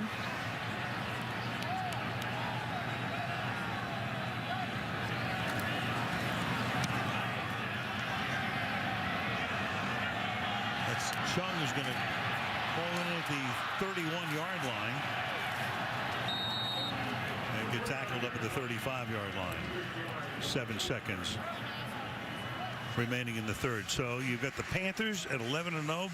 Big Thanksgiving Day win. So impressive against the Cowboys, the Patriots. That's what they've got left. Pats have the Eagles. Then they go to Houston, and we have just flexed into that game. So in 2 weeks from tonight, we will be in Houston, where the Texans are rolling as well, meeting the Patriots, who could come in 11-0. J.J. Watt has decided to take over this league. That defense has just been dominant for a month now. From the 35-yard line, Brady deep down the right sideline, and that's incomplete. Scott Chandler was the intended receiver. 2 ticks remaining in the quarter. Yeah, it's the same way they scored a touchdown on the earlier drive. They've got a linebacker walked out, but they're not getting any contact on that outside player, and so you're getting a free lane down the boundary. The safety is in the middle of the field, too deep, and you can't get there. They always train those corners, jam them from the outside in, force them in so that the safety can get there. Each quarterback 15 of 25 for almost the same yardage. This is Bolden. He will end the quarter. The difference is Osweiler, no TDs, 1 pick. Brady, 2 TDs. End of the 3rd. 14-7 is the score. Sunday Night Football from Denver back after this. There's Robert Kraft, the longtime owner of the New England Patriots. On the team now for over 2 decades. got pretty good when he took over, didn't they? Yeah, as you mentioned before, the 4 major North American team sports, they would have the best winning percentage over that period of time. 3rd down and 8. Al Michaels, Cris Collinsworth, Michelle Tafoya on Sunday night as Brady surveys, and it's caught. Getting out in front is Brandon Bolden, and Bolden breaking tackles goes into the end zone. Brandon Bolden throwing it over Danny Trevathan, the linebacker, covering 63 yards on a 3rd down and 8. That's what's happened all night long. They have isolated these linebackers in coverage positions they're not used to being in. For Danny Trevathan, he is not used to having to cover a back that is 40 yards down the field. It has just been a tremendous game plan tonight by Josh McDaniels. In light of all the weapons that he lost, he has isolated these linebackers in key situations and taken advantage. 2nd touchdown reception of the season for Brandon Bolden. And that took a little bit of air out of the crowd here at Mile High. Gostowski now for the extra point.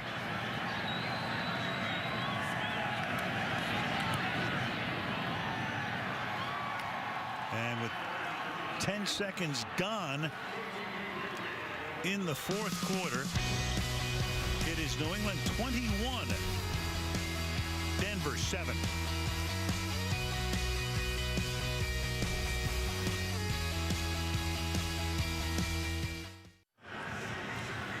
Great play call, got the matchup they wanted. Bolden, who caught only 5 passes all season coming in, has 3 tonight. So most TD passes in history. Peyton with 539, Brett with 508, and Brady and Marino are now tied for 3rd, with Drew Brees about 4 behind them. 420 career touchdown passes. Bolden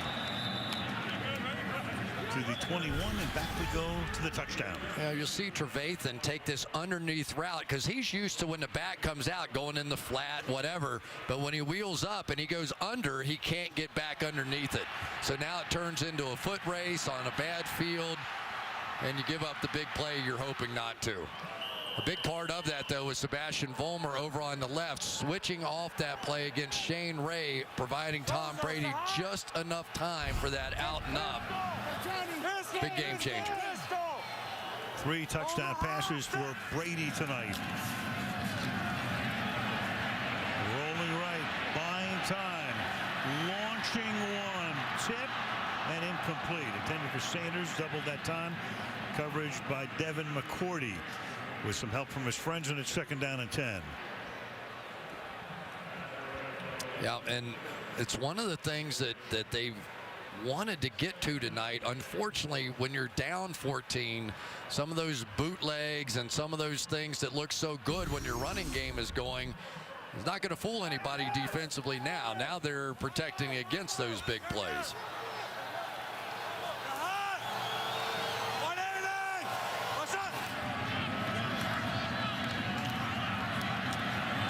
That's tipped. Alan Branch got a hand on it, and it will be 3rd down and 10. We talk so much, and there's Matt Patricia. We talk so much, though, about the ability of these edge pass rushers, but more often than not, a lot of times what makes the play is if you get that interior push by one of those guys. There's Alan Branch just taking Paradis right back into the quarterback to make the play. 3rd and 10. Osweiler, look out as he throws, and that pass is incomplete. You had Gerard Mayo flying through the middle, knocking Osweiler down. He gets up limping. Thomas can't make the catch, and it's 4th down. Yeah, Mayo is just so deep here. You don't think he's going to come. You think he's going to end up going with the pressure. When he blitzes, it looks almost like a delayed blitz, and the center Paradis really didn't even anticipate him coming because of the depth, and he gets a good shot on Osweiler there. And boy, I tell you, it is not much depth. Trevor Siemian would be next in. Yeah, he Northwestern. It's a 35, the ball. And the Broncos in dire need of a major break just got one. Was that Cody Latimer down there on the coverage? Well, Chris Harper lost it, and then coming away with the ball. Well, the New England Patriots now are going to contend that they have it. Ebner says, I've got it, but the officials are going to go Denver.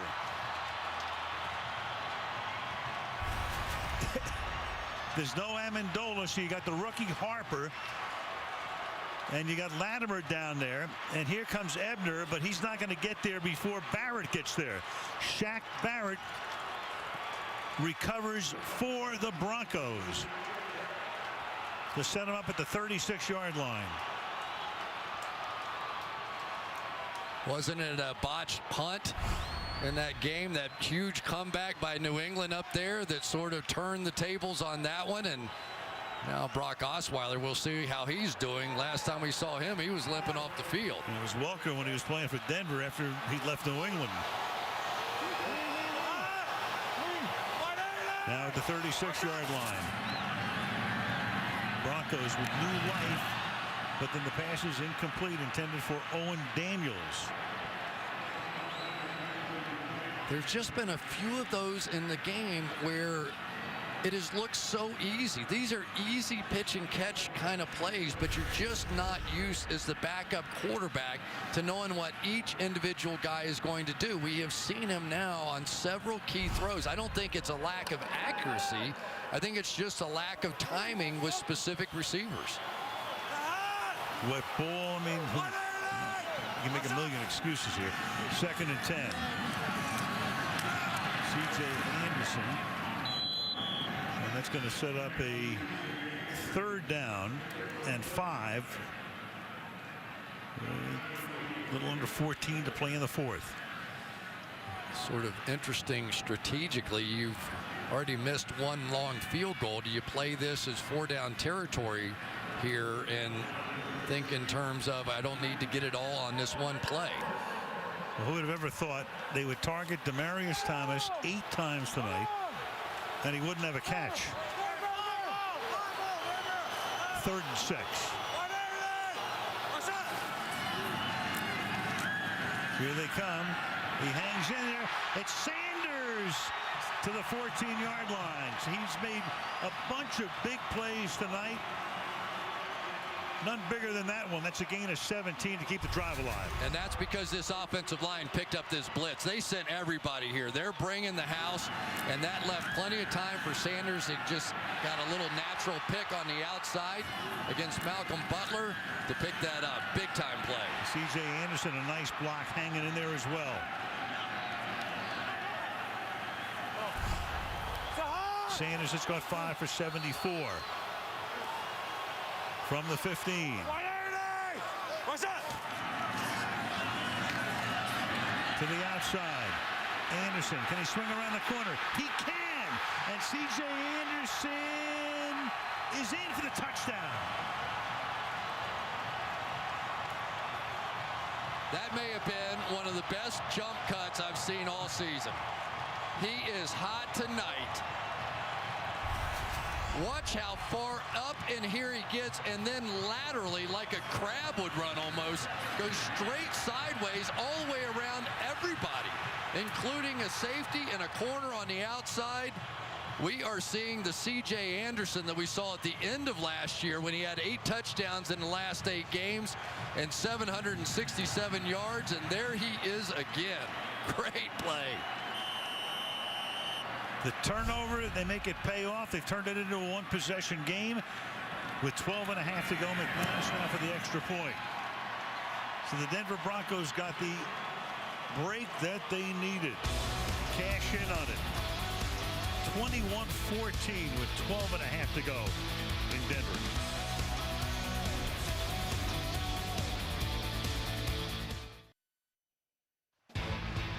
Sunday Night Football being brought to you by the Kia Sorrento, built for football families. By Amazon Prime, millions of ways to save the day. And by Puma, forever faster. Now, it's a scene we have seen many, many times. 16 times, and we see it again tonight before the game under different circumstances. No doubt Brady wishing Peyton a really speedy recovery. He's going to be out at least next week, and then we'll see. Who knows? Maybe we'll see that before the year's up too. Not out of the realm of possibility. Of course, that's going to be one of the big storylines here in Denver. Already is. When Peyton wasn't playing very well, not everybody, some people thinking it's time to get the other guy in there, give him a chance. Now, he's going to miss next week, but then we'll see. It's going to be interesting to see what they do down the stretch when Peyton gets healthy. And how does Brock Osweiler do? I mean, this is an offense that obviously fits Osweiler better than it does Peyton Manning, but they were also Peyton Manning in there in that new hybrid offense. So it'll be a very interesting thing. I think if Manning's ready, he will play, but who knows? We've seen stranger things happen.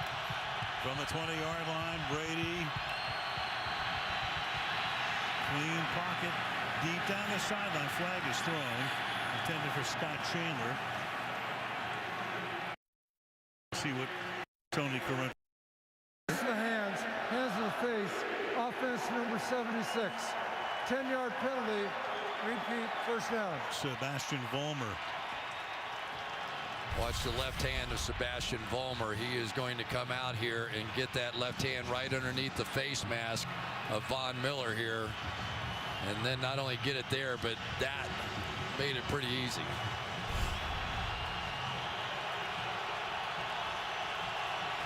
First and 20. The 3 and out here would be pretty big. The momentum would be shifting in a major way. And then get good field position in all likelihood. And that's caught up at the 18. Chandler makes the catch. Gain of about 8. Second down and 12. Now we're starting to see a little more zone because of some of the game planning of Tom Brady and Josh McDaniels and some of the ways that this man coverage has gotten him. Wade Phillips now is dropping into a few zones. Let's see what he does here. This is, in my opinion, the series of the game right here. Wade Phillips or Nanook of the North. Second and 11.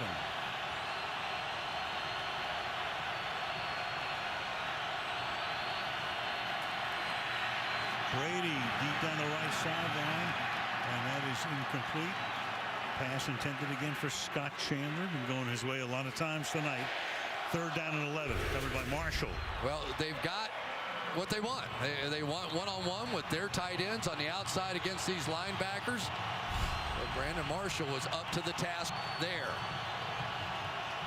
And this is Von Miller time. If you ever got pressure out of Von Miller, this is where you need it right now.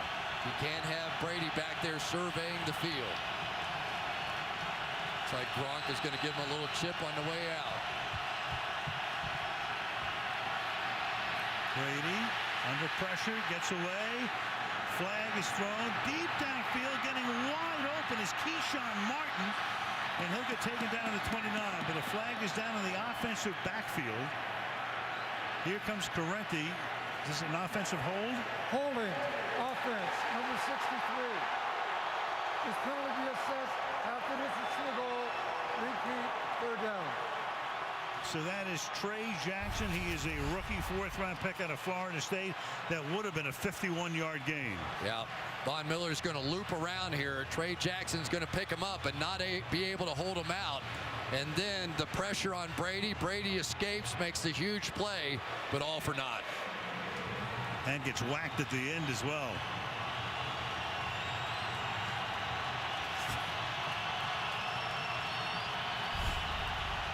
Says it all. Yeah, it does.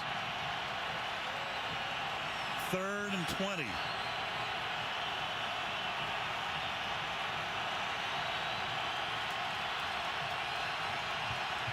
Rocking and rolling in Denver. And then Brady has to just dump it because the pressure was put on by Miller. Miller coming in, not blocked. Brady upset with Correnti. 4th and 20. Well, they had a screen pass going to the left that wasn't going to fool anybody. Plus, Von Miller went unblocked around the edge. And so Tom Brady said, I think I'll get out of here and go yell at Tony Corrente one time. Now Ryan Allen sending it down toward Omar Bolden. Oh, and he drops the ball at the 44-yard line and recovers it at the 45-yard line. The Broncos keep recovering theirs, and the Patriots don't. That's kind of the difference in the game. Yes, it is. 10:58 to go in regulation in a 7-point game.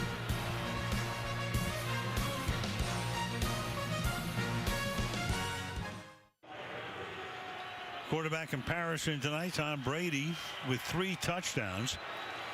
So he has better numbers than Osweiler does. Osweiler sacked 3 times. Passing by distance, everything's short. I mean, the conditions kind of compel it. And that's been part of the story of the game. From the 45-yard line, bursting through, Hillman. Gain of 8 yards. Let's go to Michelle. Well, Pats linebacker Dante Hightower has no change in his status, Al. He is still questionable with that knee injury. It happened late in the first half. He's been out here the entire second half, but just sitting on the bench, sometimes helmet with in his hands, sometimes not, but just sitting. All right, Michelle, so missing him, and Jamie Collins not even on the trip. He's been ill for about 3 weeks, got back to practice, but not here tonight, and Hillman gets stopped by Salinga right there. Division leaders, New England, big lead in the East. Cincinnati winning today, beats St. Louis.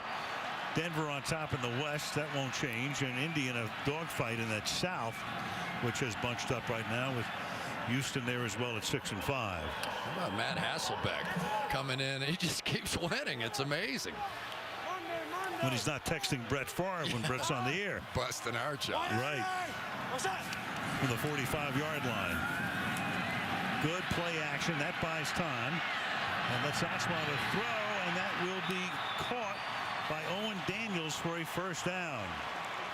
Daniels covered on the outside, but not well enough. First of all, great protection. But Osweiler had to throw this one a long way on a line. We are seeing now the Patriots so far down Darius Fleming, who just came up from the practice squad, out there in coverage on this one. But watch this protection all the way across the board. No way that happens unless he gets it. At the 34. What's that? Hillman. He gets wrapped up by Rob Ninkovich. Ticking down under 9 minutes to go in regulation. I'll tell you, we have seen a lot of good blocking on the backside of runs, and it's why we've seen some of these cutbacks. Watch these guys back here on the backside hang with it. And the back knows, stay front side, but then the last minute break back there, and you get all that momentum pushed down. And that's where some of those big runs have come. 2nd and 7 from the 30. Wide open. First down. C.J. Anderson down the sideline. And C.J. Anderson takes the ball to the 10. Patrick Chung stops him there. It's going to make it first down and goal. I think we're going to declare C.J. Anderson a mutter. He seems to have no problems whatsoever. And some of these lateral cuts, he's making people miss left and right out there on the field. Just a low center of gravity. And here's the guy. Maybe now he is just going to do what he did a season ago, which is just take over the game in the second half of the year. You know, Eddie Lacy's a little bit like that, Al. You know, over the Green Bay Packers, his best game's late. Through the middle. Well, last year, Anderson came on. He gave them a real shot at the end of the season. Then he started the season as the starter. Then they went to Hillman with Anderson backing him up. He may get his job back here. Yeah, the other interesting part of this is that because that Luis Vasquez is out of the game now, he is probably their best pass blocker inside, but Max Garcia and Evan Mathis are the best run blockers, and maybe in this game, that's more significant now. 2nd down and goal from the 7. 4 receivers set to the right. Osweiler fires in that direction. Caldwell. And he gets tackled at the 3-yard line, setting up a 3rd and goal. Now that's one of those for Andre Caldwell. You'd really greatly prefer that he catch that ball and just head north and south right now. Here's Matt Patricia expecting a little girl here in a couple of weeks. His wife Raina, congrats to all of them. 3rd and goal, they put Anderson back in. No doubt in my mind what I'd be doing here. I think C.J. Anderson has proven that he can make this happen somehow. Screen, hand it to him, something. Does Demarius Thomas catch a ball tonight? Well, we'll find out in a minute.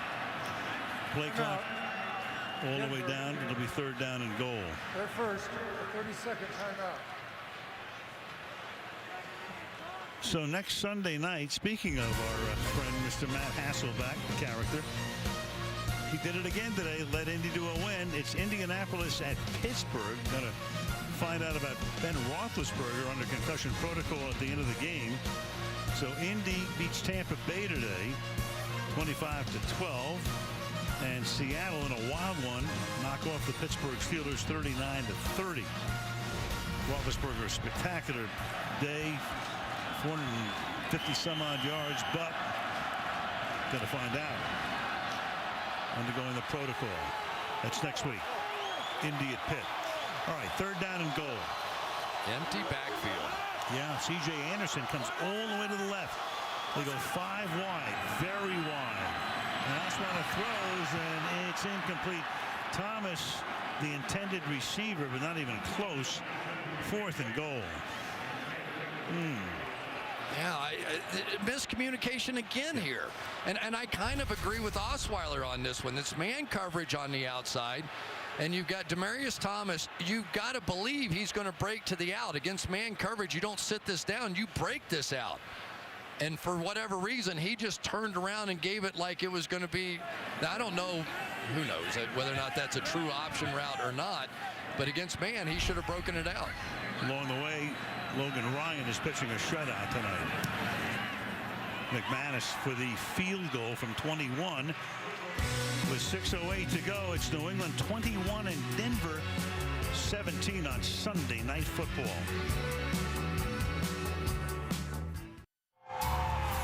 NFL Play 60, the NFL's movement for a more active generation, encouraging fans to get moving and play for 60 minutes every day. Run, jump, and race to Super Bowl 50 with free NFL Play 60 app. I love watching those kids. Touchback, Brady taking over at the 20-yard line. Well, remember what he said? He said if we asked him about all the guys missing on this offense, he said, hey, if you need to count on someone, I'd rather him count on me. I'd much rather have it all be on my plate than someone else's because I know I can handle it. We'll see. They need a few first downs here.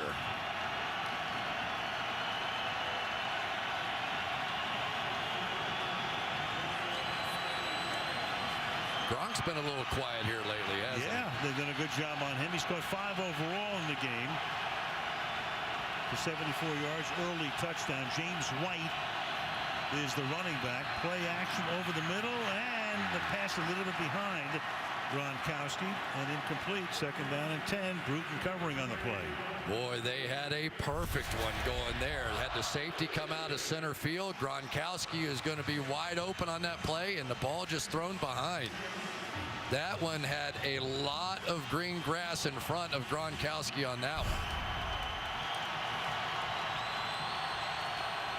2nd and 10. Again, Bruton had to cover him. T.J. Ward hurt early in the game, out. Sylvester Williams nose tackle out. Wade Phillips has done a nice job adjusting. Swing it to the outside, and that's caught for a 4-yard gain. Aqib Talib tackling Brandon Bolden. It will be 3rd and 5. Yeah, but didn't get the man coverage that they had been dealing with on the touchdown for before. So just a monster opportunity for this defense now. A 3 and out. Give the ball back to young Brock Osweiler with a chance to beat Tom Brady. About all you can ask for right here.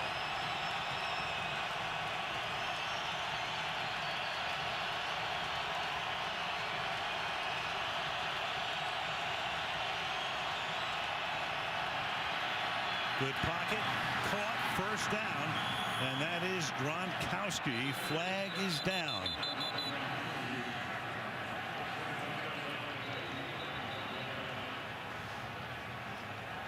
Gronk very physical at the point of that break. Are they going to call it on him? He's already had 4 offensive pass interference calls made against him this year. Pass interference, offense, number 87. There's the 5th. 10-yard penalty, and 3rd down. That's one area you don't want to lead the league in, but he does. That's 5 offensive pass interference calls on Gronkowski. Watch him go down the field now and dip that left shoulder in. A little arm extension. That is as close on that call as you can get, and that's what Brady's saying. He's saying he did not push off. He had his arm bent, which typically, if you're on the edge of the guy, you get the benefit of the doubt, but that is one that, honestly, Al, could go either way. Right. That was as close to the border as you could get on that one. Like so many, 3rd and 15 from the 15-yard line. Great protection. Brady throws it about 60 yards downfield and incomplete. Intended for Brandon LaFell. Talib and Bolden back there with him. 4th and 15, and Denver figures to get the ball back in fairly decent field position. Great protection, but Brady is going to take a shot at the tail end of this because he took so much time to throw it. Watch Shaq Barrett come in and just go after him. Whew. A little high. I guess no shot to the head considered there. But here we go. This is going to be a great finish. Allen's 8th kick of the night. Going to let it bounce. Now he picks it up. Does Sanders, who originally was going to let it go, and Emmanuel Sanders is stopped at the 36-yard line. 4:36 remaining in the 4th. Biggest play of the game so far. Pass interference, not pass interference. He's on one edge and a little extension. You can see what the official saw. You get the arm out. Usually if you keep it in tight and you sort of give it the flipper, what do you call that? You know, just a little forearm out there, you get away with it. Just a little too much extension by Gronk there. Forearm shiver? Yeah, forearm shiver. Something in wrestling.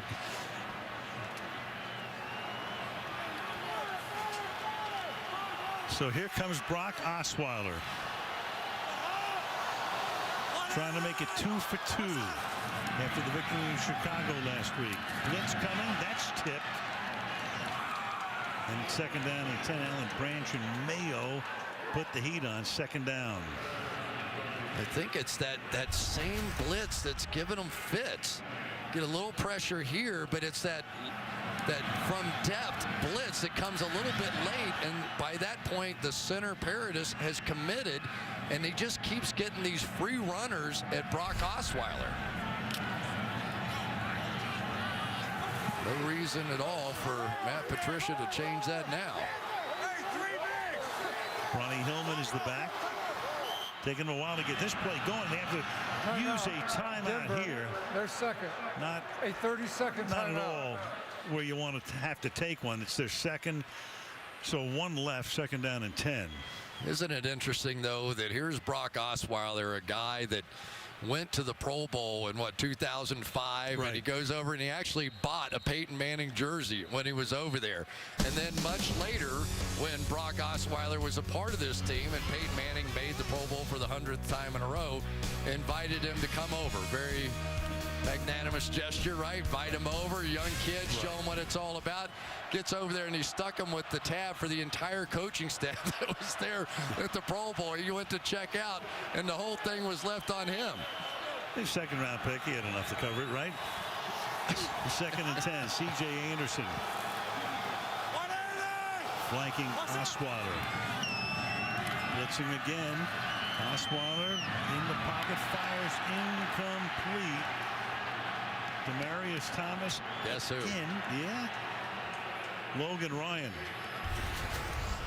Well, I know in the snow it's tough, but you have to come back to the football here.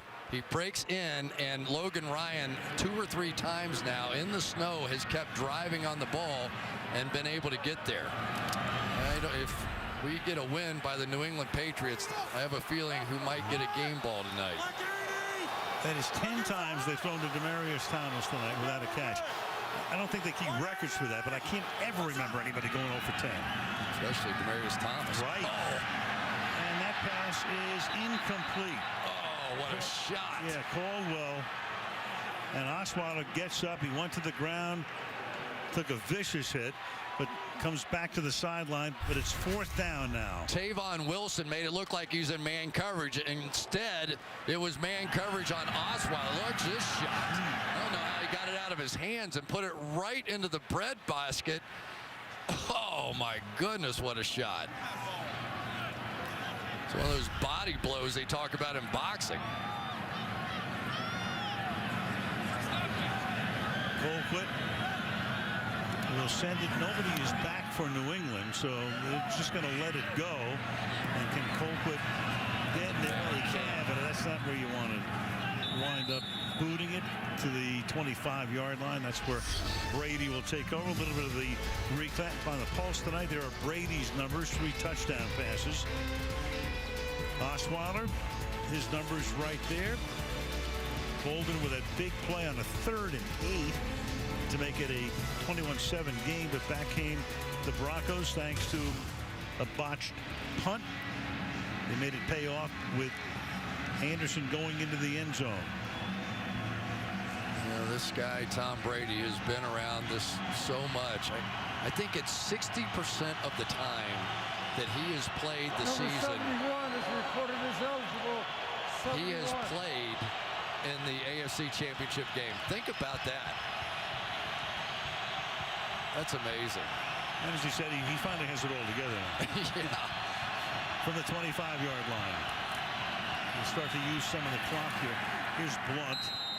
This is where those 2 timeouts that Denver had to use could come back to haunt them, because Brady really good at working the clock down, and Denver can stop it only once plus the 2-minute warning. This is one of those plays that you draw it on the chalkboard. They don't use chalkboards anymore, but you draw it on whatever you draw it on.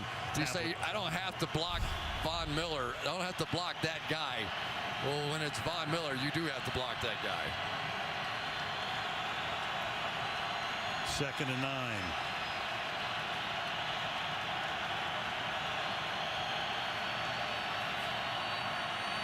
Brady caught Gronkowski, and that's a 1st down. Tackled there by Darian Stewart, and that's going to eat up some more of the clock. Well, you know, by formation, when you have a safety flanked out on your tight end, it's man coverage.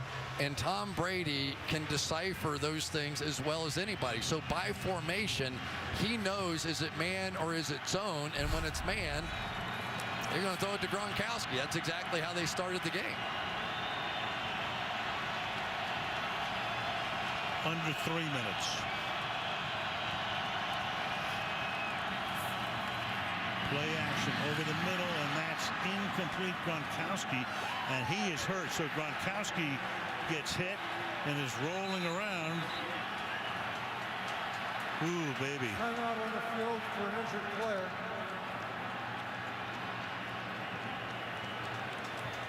So Gronkowski rolling around, injury timeout.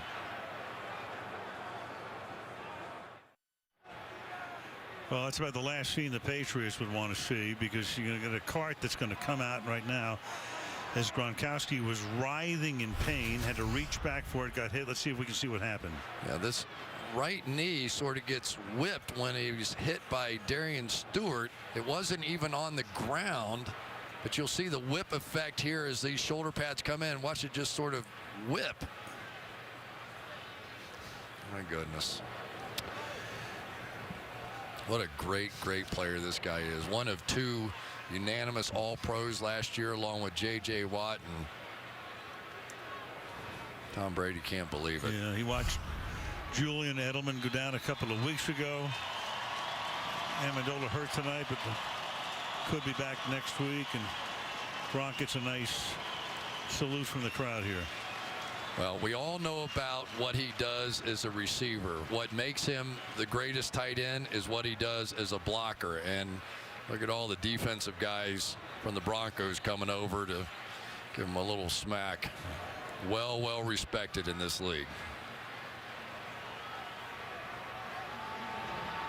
He has been beaten up physically because you have to beat him up. That's the only way you can play him. He's just so physically dominant on the field.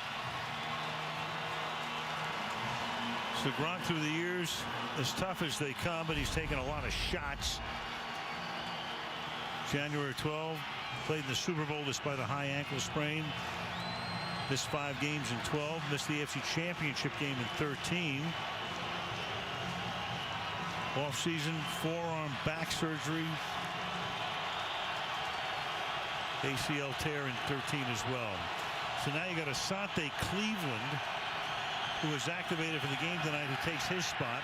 And Brady throws, and that pass intended for Scott Chandler is incomplete. So it's 3rd down and 10. Well, a little turnabout fair play here. Brandon Marshall going to come on the blitz here, and then we get the late movement around the outside of this one. So you force him over to Von Miller's side, and then Brady's going to take the shot. Number 71 has reported as eligible. Number 71. That's Fleming, who's been in and out as an eligible receiver tonight. You just don't have the weapons for Tom Brady that he's used to having. I mean, the guys, the top 4 guys that he would look for in this situation, no longer in the game. 3rd and 10. Pass is caught, but short of the first down. There goes LaFell. Clearly their number 1 wideout right now. Chandler becomes their number 1 tight end, but it's 4th down. 4th down, and well, here's some of the speed that they drafted Shane Ray, number 1 in the first round for. Here he comes hustling back down the line of scrimmage to save that first down. You know, Denver took a timeout. Hesitating for a second there because Denver took a timeout, so that is their final timeout. They can stop the clock, or the clock will stop at the 2-minute warning.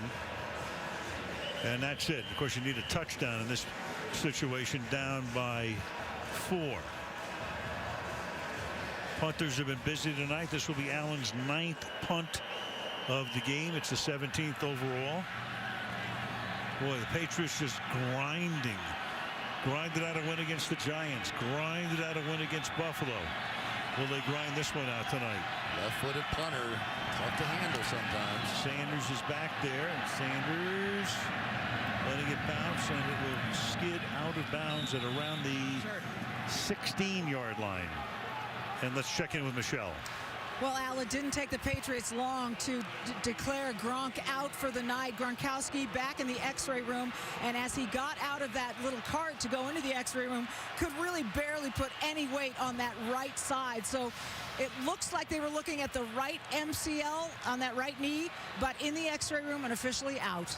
All right, thank you, Michelle. So who knows how long. Amendola may be back next week. Edelman surgery back in postseason in all likelihood. But first things first, as the Patriots try to extend the unbeaten streak to 11. From the 17-yard line, Osweiler deep downfield and adjusting for it, and finally Demaryius Thomas makes a catch. 11 times he's targeted. It's his first grab. Couldn't have come at a better time for him. Well, this is what you can do. If you have a big receiver, sometimes you just give them a chance. Throw it up in the air. And that is what we have seen so many times over the years from Demaryius Thomas, and it could not have come at a better time. 2-minute warning, gain of 36. It'll be a first down at the 47-yard line. Set up for a fantastic finish, are we? In Denver on Sunday Night Football.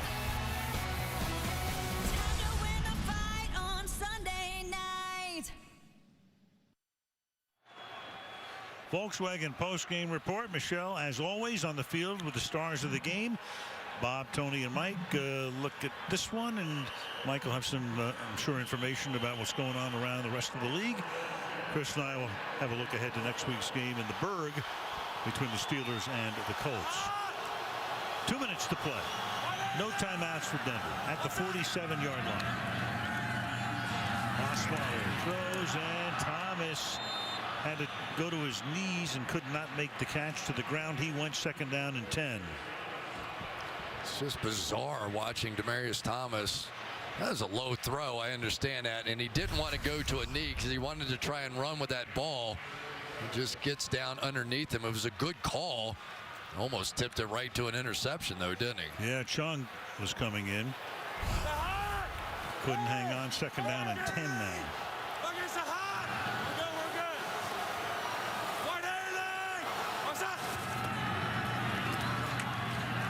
Osweiler deep down the left sideline.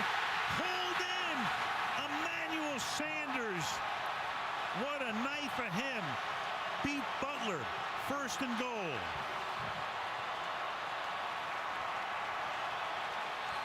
Gain of 39.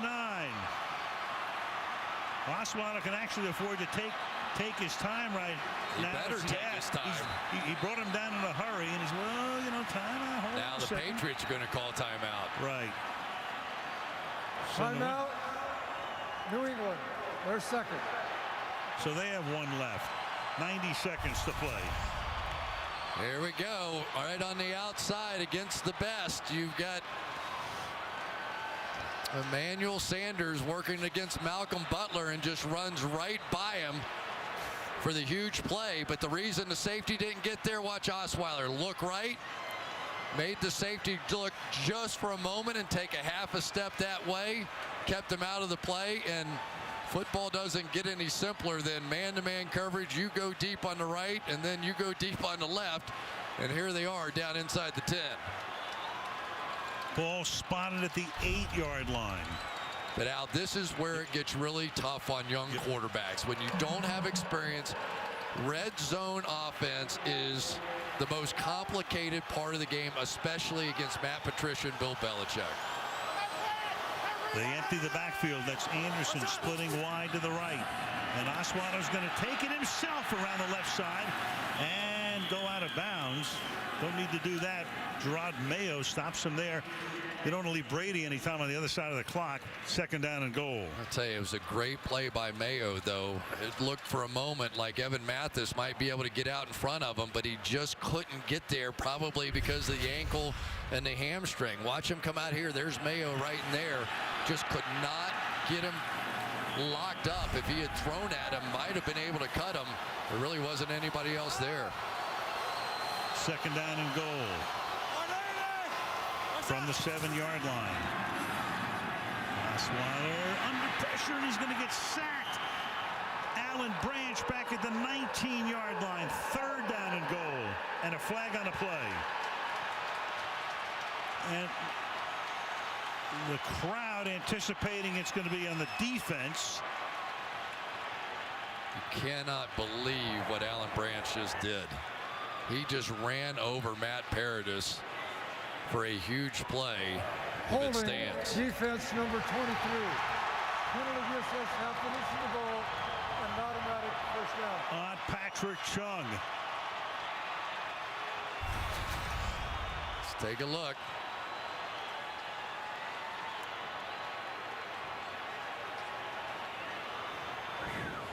What do you think? It wipes out a big sack. It would have been 3rd and goal from the 19-yard line. Stops the clock, which is good and bad. Left hand is what they saw on the shoulder pad. We've had a few of those tight ones today, all day. How about through the years? 1st and goal from the 3. Osweiler throws. It's caught. Andre Caldwell. Denver has the lead.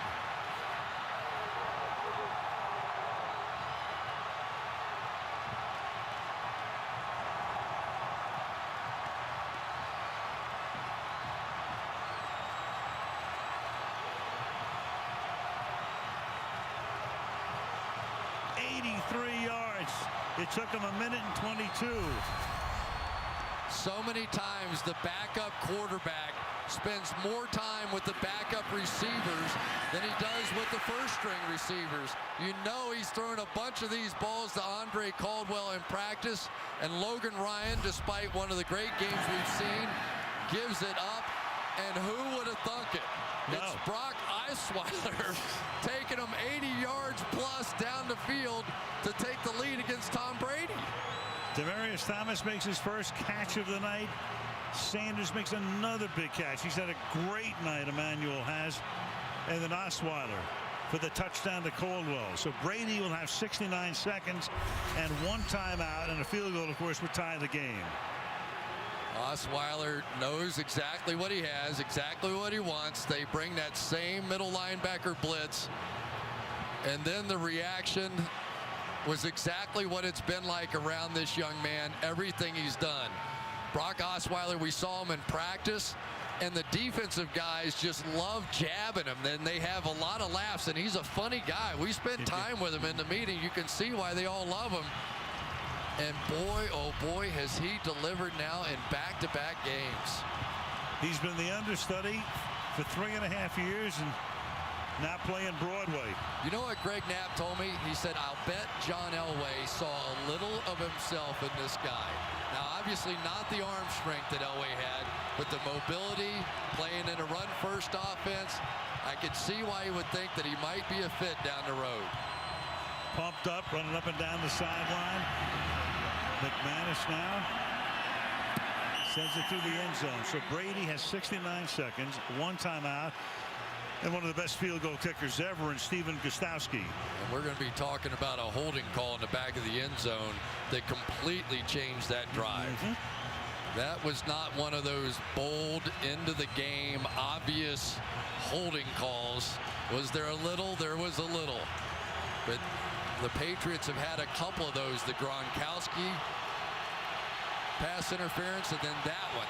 Turned to 3rd and goal from the 19 into a 1st and goal from inside the 5.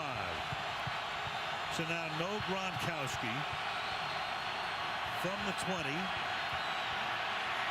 Brady throws over the middle. Chandler. So Chandler now the #1 tight end. At this moment, it's a gain of 23. Make it 22. They spot the ball at the 42-yard line. Brady hustles up to the line of scrimmage. First down at the 42. 4-man rush. Tom flushed out, throws, and just throws it away. He's outside the pocket. Foul for intentional grounding. Quarterback's outside the pocket, threw the ball beyond the line of scrimmage. There you go, Tony Corretti. Right on top of it, 2nd down and 10. A little bit of the spin move here to make Tom Brady come off the mark here. Tom Brady gets flushed out of the pocket and chooses just to throw it away.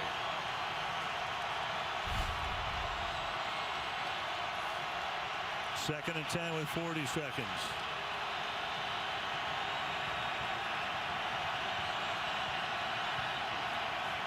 Four-man rush. Good pocket. Caught. Chandler. He gets spilled by Talib short of the 1st down. Clock still running. And a timeout is taken here. For an injured player. Oh, an injured. By rule, this will cost an excess timeout. That's Malik Jackson was the injured player. Had it been New England, you had a runoff. Yeah. Or a timeout. And it's, I think, get one extra. Will be charged an excess timeout. With a play clock operator, reset the play clock to 40 seconds. It's one of those weird things. It's an excess timeout, which essentially means you get a 4th in this situation. I think if you end up with another injured player, then something else kicks in, a 5-yard penalty, something like that. The rule book is like the IRS code right now. Who knows what all's in there. So New England still has its timeout. The clock starts to run, and Brady throws, and that's incomplete with a flag. Intended for Harper, covered there by Bruton. And Belichick is saying, wait a minute, why'd they start the clock? Defense, number 25. 5-yard penalty and an automatic 1st down. I think we have another clock issue here. What else is new at the end of a game? Because there was an injured player. There's the play clock. Now the game clock was starting. Play clock, of course, goes to 40 after the snap. Well, and I think what Belichick is saying is you gave them that bonus timeout, and then you wound the clock. We were waiting. We thought it was a dead ball because of the timeout, and all that clock ran off. Exactly right. 10 seconds left in regulation. They still have a timeout, but they got to get in field goal range. They're not there yet. And Brady will throw, and that will be caught, and then sliding out of bounds is LaFell. So that, with 4 seconds, will set up an opportunity to tie the game. Wow. Maybe it just doesn't matter. Maybe it's just these two teams when they get together. Holy cow, what a game. This is going to be a 47-yard attempt. On a bright sunny day at altitude, this is almost a chip shot for Gostowski. Anything but tonight. Long of 57 yards, well within his range. Right. But in the snow, in a slippery surface, to send us into overtime. Which he does. Wow. Wow. Man, oh man. Have we gotten our money's worth this week or not? Holy cow. Overtime period. So despite the clock running off several seconds, they were able to make the pass Brady to LaFell huge. You know, and the great thing about that, let's give them credit, is they feel they caught bad breaks on some penalties, caught bad breaks on that clock management, and instead of hanging your head and be defeated, Brady hits the big pass, and they go to overtime. Yeah, but they've been doing it for how many years now? It doesn't matter what happens. You know, and I know everybody has their own version of what the Patriots are. I don't care what you say. What they have done over the past decade plus has been incredible. Captains will play one 15-minute overtime period. We'll play it as if it is the fourth quarter with timing rules. All replay reviews will come from upstairs, and each team will be allowed 2 timeouts. As visitors, you have the opportunity to call heads. Number 18 calls heads. It is heads. They want the football. So it comes down to this. If New England gets a touchdown, the game is over. Anything less, Osweiler and the Broncos will get the football at least once. What a game in Denver. 24-all.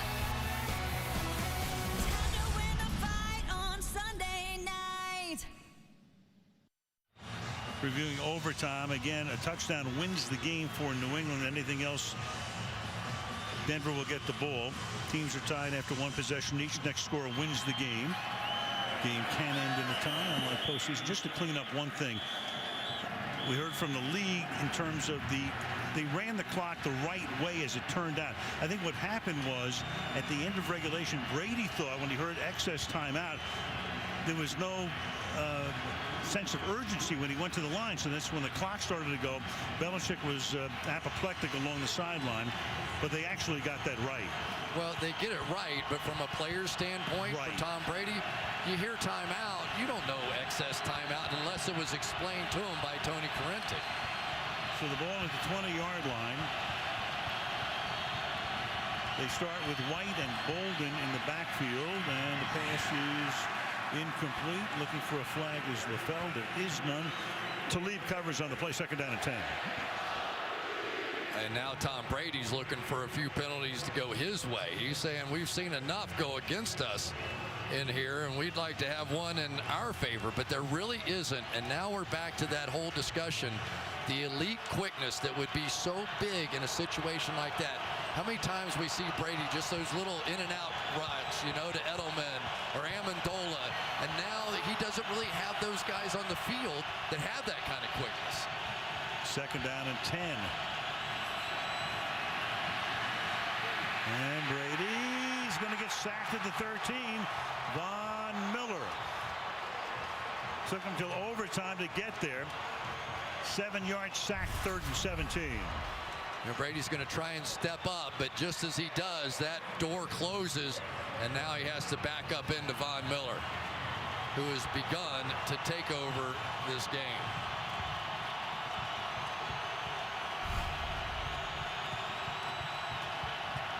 3rd and 17 from the 13-yard line.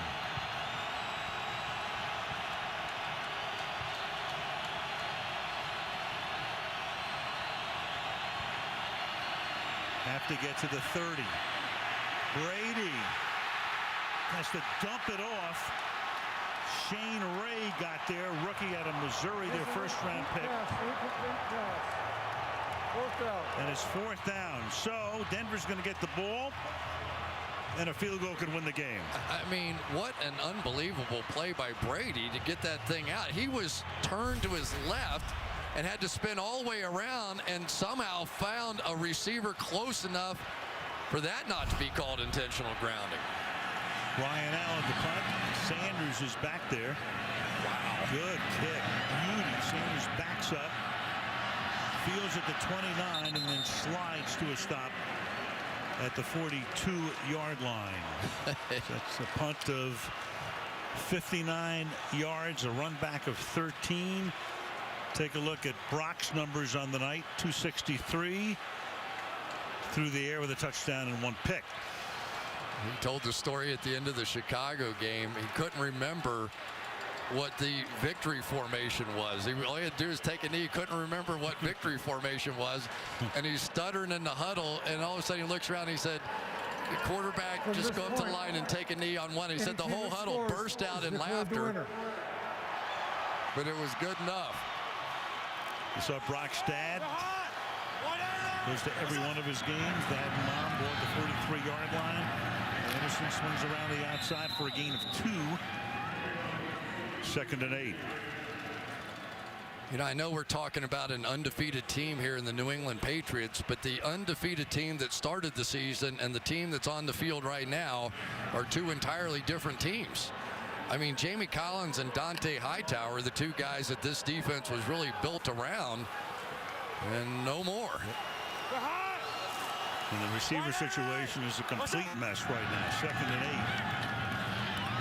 Over the middle, caught a yard shy of a first down at the 48-yard line. Owen Daniels plucks that one out of the air. It'll be 3rd down and 1. Watch C.J. Anderson. We've seen him with brilliant runs. Watch him step around and pick up Mayo on this one.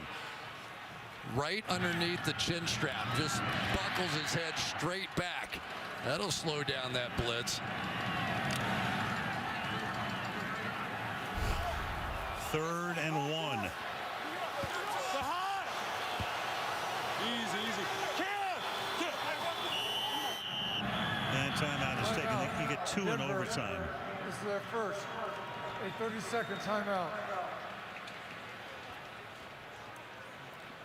At one point during the game, a 14-point lead for New England, but then Harper couldn't handle the punt, led to a Denver recovery and a touchdown. And the holding call on Chung, which negated would have been a sack and made it 3rd and goal from the 19-yard line. This is not 4th down territory, right, Chris? I mean, you can't take a chance to give New England the ball in midfield. So this is a key play on 3rd down here. C.J. Anderson is the running back. See if they go back to the sneak that they went to early in the game. Instead of toss, Anderson, he'll get it, and plenty more. C.J. Anderson is going to go all the way, and the Denver Broncos win the game.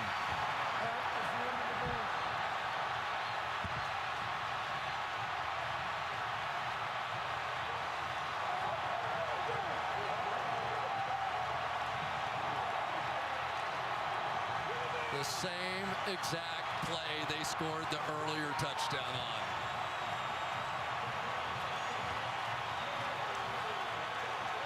So only the Carolina Panthers are undefeated. And who would have guessed that at the beginning of the year?